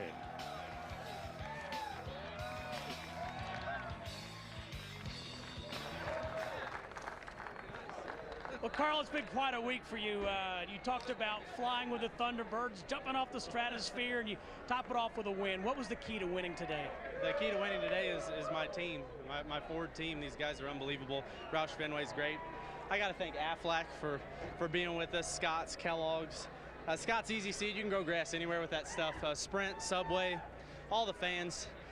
It's unreal, man. You're a kid, you think, boy, how cool would it be to go to Vegas, fly a bunch of women there in your private plane, race cars. And I did it. I brought my mom, my mother-in-law, my daughter, and me, and we came here and we raced and we did it, and I'm having a blast. Carl, does it mean any more coming off the disappointment of Phoenix? Yeah, it means a lot coming off of Phoenix. We went home last week and I had no clue. I just didn't know how things were going to go from there. You only know, you don't get a good race car like that very often. We had another one today. I got to thank the Air Force, the Thunderbirds. They let me fly with them on Thursday, and this trophy is going over there in their hangar. They taught me a lot about discipline and about believing in what you do. And I can't thank them enough, and all of our armed service personnel serving everywhere. This is a great day. Enjoy the win, Carl. Congratulations. Thank you very much. Third win in the last 5 Cup races, and a long way Carl Edwards has come from being a substitute teacher for the Columbia Public School District to flying high in victory lane here in Las Vegas. And he started up front, third. Worst he was 29th. That was early, and he held off Tony Stewart and Juan Pablo Montoya. Let's get some thoughts again from Darrell, Larry, and Mike. Well, he had no trouble lifting that giant wrench. That thing weighs 18 pounds, that trophy. That's no lightweight. Tony Stewart wants to know how he didn't win this race. Can you help him? Well, I think so. Yeah, you could say it's because they took 4 tires at the end. You could say it because they took 2 tires on the next to the last pit stop. But like Darrell and I were talking, it goes all the way back to the penalty. Desperate people do desperate things, and that's what they had to do there to try to get that track position. Go with 2 tires when everyone else went with 4. What I'm looking at is the top 10 and the people that finished in. Marcos Ambrose, what a great day for him. And you look down through there. Ryan Newman, he ends up with a great finish. People that just kind of say, Martin Truex, a lot of good guys. The points are going to get shaken up after today for sure. Guys that needed a good finish. Yeah, needed. Yes, and Juan Pablo Montoya, what a great day for him. And Kyle Busch, Jeff Gordon, much expected from them. Busch with engine failure, Gordon in the wall with a cut tire. They'll have to wait 2 weeks for Bristol. Uh-oh, Bristol. Have at it, boys. That'll keep you up nights. Matt? And Tony Stewart brings the 14 car home in second place. Impressive comeback, Smoke, from the 1 deficit with a pit road incident. Yeah, we just gave one away today, so I wish I don't even know what to say. We just gave one away. So this Mobile One Office Depot Chevy was the baddest thing on the West Coast today, so second sucks. Thanks, Tony. An emotional Tony Stewart, but the good news is after 3 of the 36 races that matter, Tony Stewart is your points leader. Kurt Busch, and it was a rough day for the Busch brothers, second. Carl Edwards up to third. Look at Dale Earnhardt Jr., currently 11th. Jimmy Johnson, who did not lead today, 12th. And the priority is on winning. No more of this points coasting. I'll hang back. I'll think about things. They're going for the W. We saw it last week with Carl Edwards when he got wrecked. He was frustrated because he knew a win got away from him. Today, it's Tony Stewart. He was there all day, had the fastest car, led the most laps, but in the end, he winds up second. I think Darrell Waltrip pointed it out early on today in our pre-race. That's how important it is to win. So kind of an all-American guy, Carl Edwards in victory lane. But hey, third was Juan Pablo Montoya from Colombia, and from Tasmania, the Australian Marcos Ambrose. Let's check in with him. Marcos Ambrose said earlier this weekend that he stuck his neck out to come over to Richard Petty Motorsports. You said they took a risk on you. After this run today, did you and them make the right move? Well, I think I kept my job for a couple of weeks at least, so just really proud of my Stanley crew. We were a little tight all day, really fought all day. Great top 5 for us, first top 5 for RPM, and just got to thank Richard Petty for believing in me and giving me a shot. And Stanley and everybody at DeWalt as well. We're going to have a great year. Todd Power on the box, man. He's doing an awesome job for us, and got great pit stops and a good crew, and just got a lot of energy going, a lot of good energy. He was thrilled with qualifying. Today is Goodya. That's Australian. Thanks, Krista. Juan Pablo Montoya led 7 laps today. Let's get the latest from him, and our Matt Yoakum is with Juan. Impressive run by Juan Pablo Montoya and the 42 team. How would you describe your day? Because you guys pretty much experienced it all. It was a good day, this Clark Chevy, it was good all day. we're a little bit off the pace. I mean, we needed a little bit. Last run, before we took the tires, I thought we were closer, even with Carl, but no, it just, 14 was a car to beat today, but, to get a top 5 here in Vegas after what happened the last few years here, it's amazing. We had a really good Daytona, bad Phoenix, and we run good here. 3 good finishes, at least on points is good. So, this is, amazing. We changed some guys on the pit crew, and they did an amazing job. It's nice to see. Total package all the way around from Juan Pablo Montoya, 3rd in Vegas. And the Busch brothers, who came in 1st and 2nd in points. Kyle Busch having a good run. He had some tire problems and then an engine problem took him out of the race and out of contention and out of the top spot in terms of the points. Kurt Busch was also involved in an earlier wreck, but worked his way back into contention and is currently 2nd in points. Dick Bergman catching up with the elder of the Busch brothers. Well, despite the disappointment, Kurt Busch pulled into his garage area and gently put the steering wheel on the dashboard. But hometown hero, you wanted to win this one. Yeah, we gave it all we had, and crew chief made a great call to put us up front early, and we were running smooth, just biding our time. And on that restart, I got too racy. I wanted to lead. I wanted to get that bonus point. Most of all, I wanted to do it for the hometown crowd, but you can't do that. You got to race your race, let the race come to you, and I was a little loose. I just put rear brake in it, and I had Montoya on my outside, so I spun her around. But Pennzoil Ultra Dodge, what a great run today. And I just want to appreciate my crew and everybody that they've done. I mean, they're plugging away. We're right up where we need to be in points, and it's a shift to clean program with Pennzoil Ultra, so we got to go out there and get our game pieces to win. So we're real excited about today's finish. Thanks as well. And you go from here to Bristol, one of your best tracks. It ought to be fun. Thank you. All right, thanks, Dick and Kurt. Speaking of Bristol, Carl Edwards has won at Bristol. As we check the results from the Kobalt Tools 400 here in Las Vegas, the unofficial finishing order, Jeff Hammond.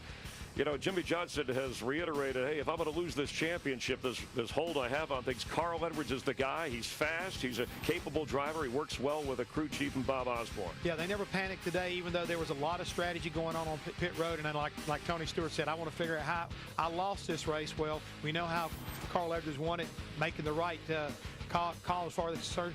How about Trevor Bank finally bounces back, gets him a top 20 after winning Daytona. So a lot of these guys are looking for kind of like a bounce back day. Jeff Burton found a little bit of redemption, but a lot of other guys, including Greg Biffle, well, they fell further behind after a poor finish today at Las Vegas. Overall, 14 leaders and 21 lead changes. Tony Stewart, 163 laps led. You felt his frustration. Carl Edwards winds up winning, leading 69 laps, but the most important at the end. Tonight on Fox, Animation Domination springs forward with all new episodes of The Simpsons, followed by Bob's Burgers, Family Guy, Mike Henry, the voice of Cleveland, on The Cleveland Show. It's all tonight on Fox. Next Sunday, a great American success story at 1 Eastern, 10 Pacific, how a 20-year-old pulled off one of the greatest upsets in the history of sports, the Trevor Bayne story. And then Bristol, Tennessee in a couple of weeks at 12:30 Eastern. It's a crowded place. Drivers get testy. You'll be right on top of the action. You see that there, Carl Edwards in victory lane with his family and his daughter. Happy times, baby. You struck the jackpot. A new father. If you want more coverage of this race from Las Vegas, our friends over at Speed will take you through post-race activity.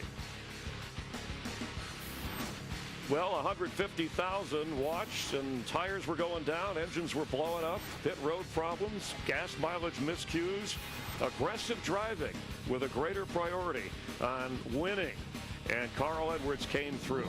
We are leaving Las Vegas. For Daryl, Larry, and Mike, Steve, Krista, Matt, and Dick, for Jeff Hammond and our entire production crew, I'm Chris Myers, and it's been a great start to things so far. The new NASCAR season with Carl Edwards winning today.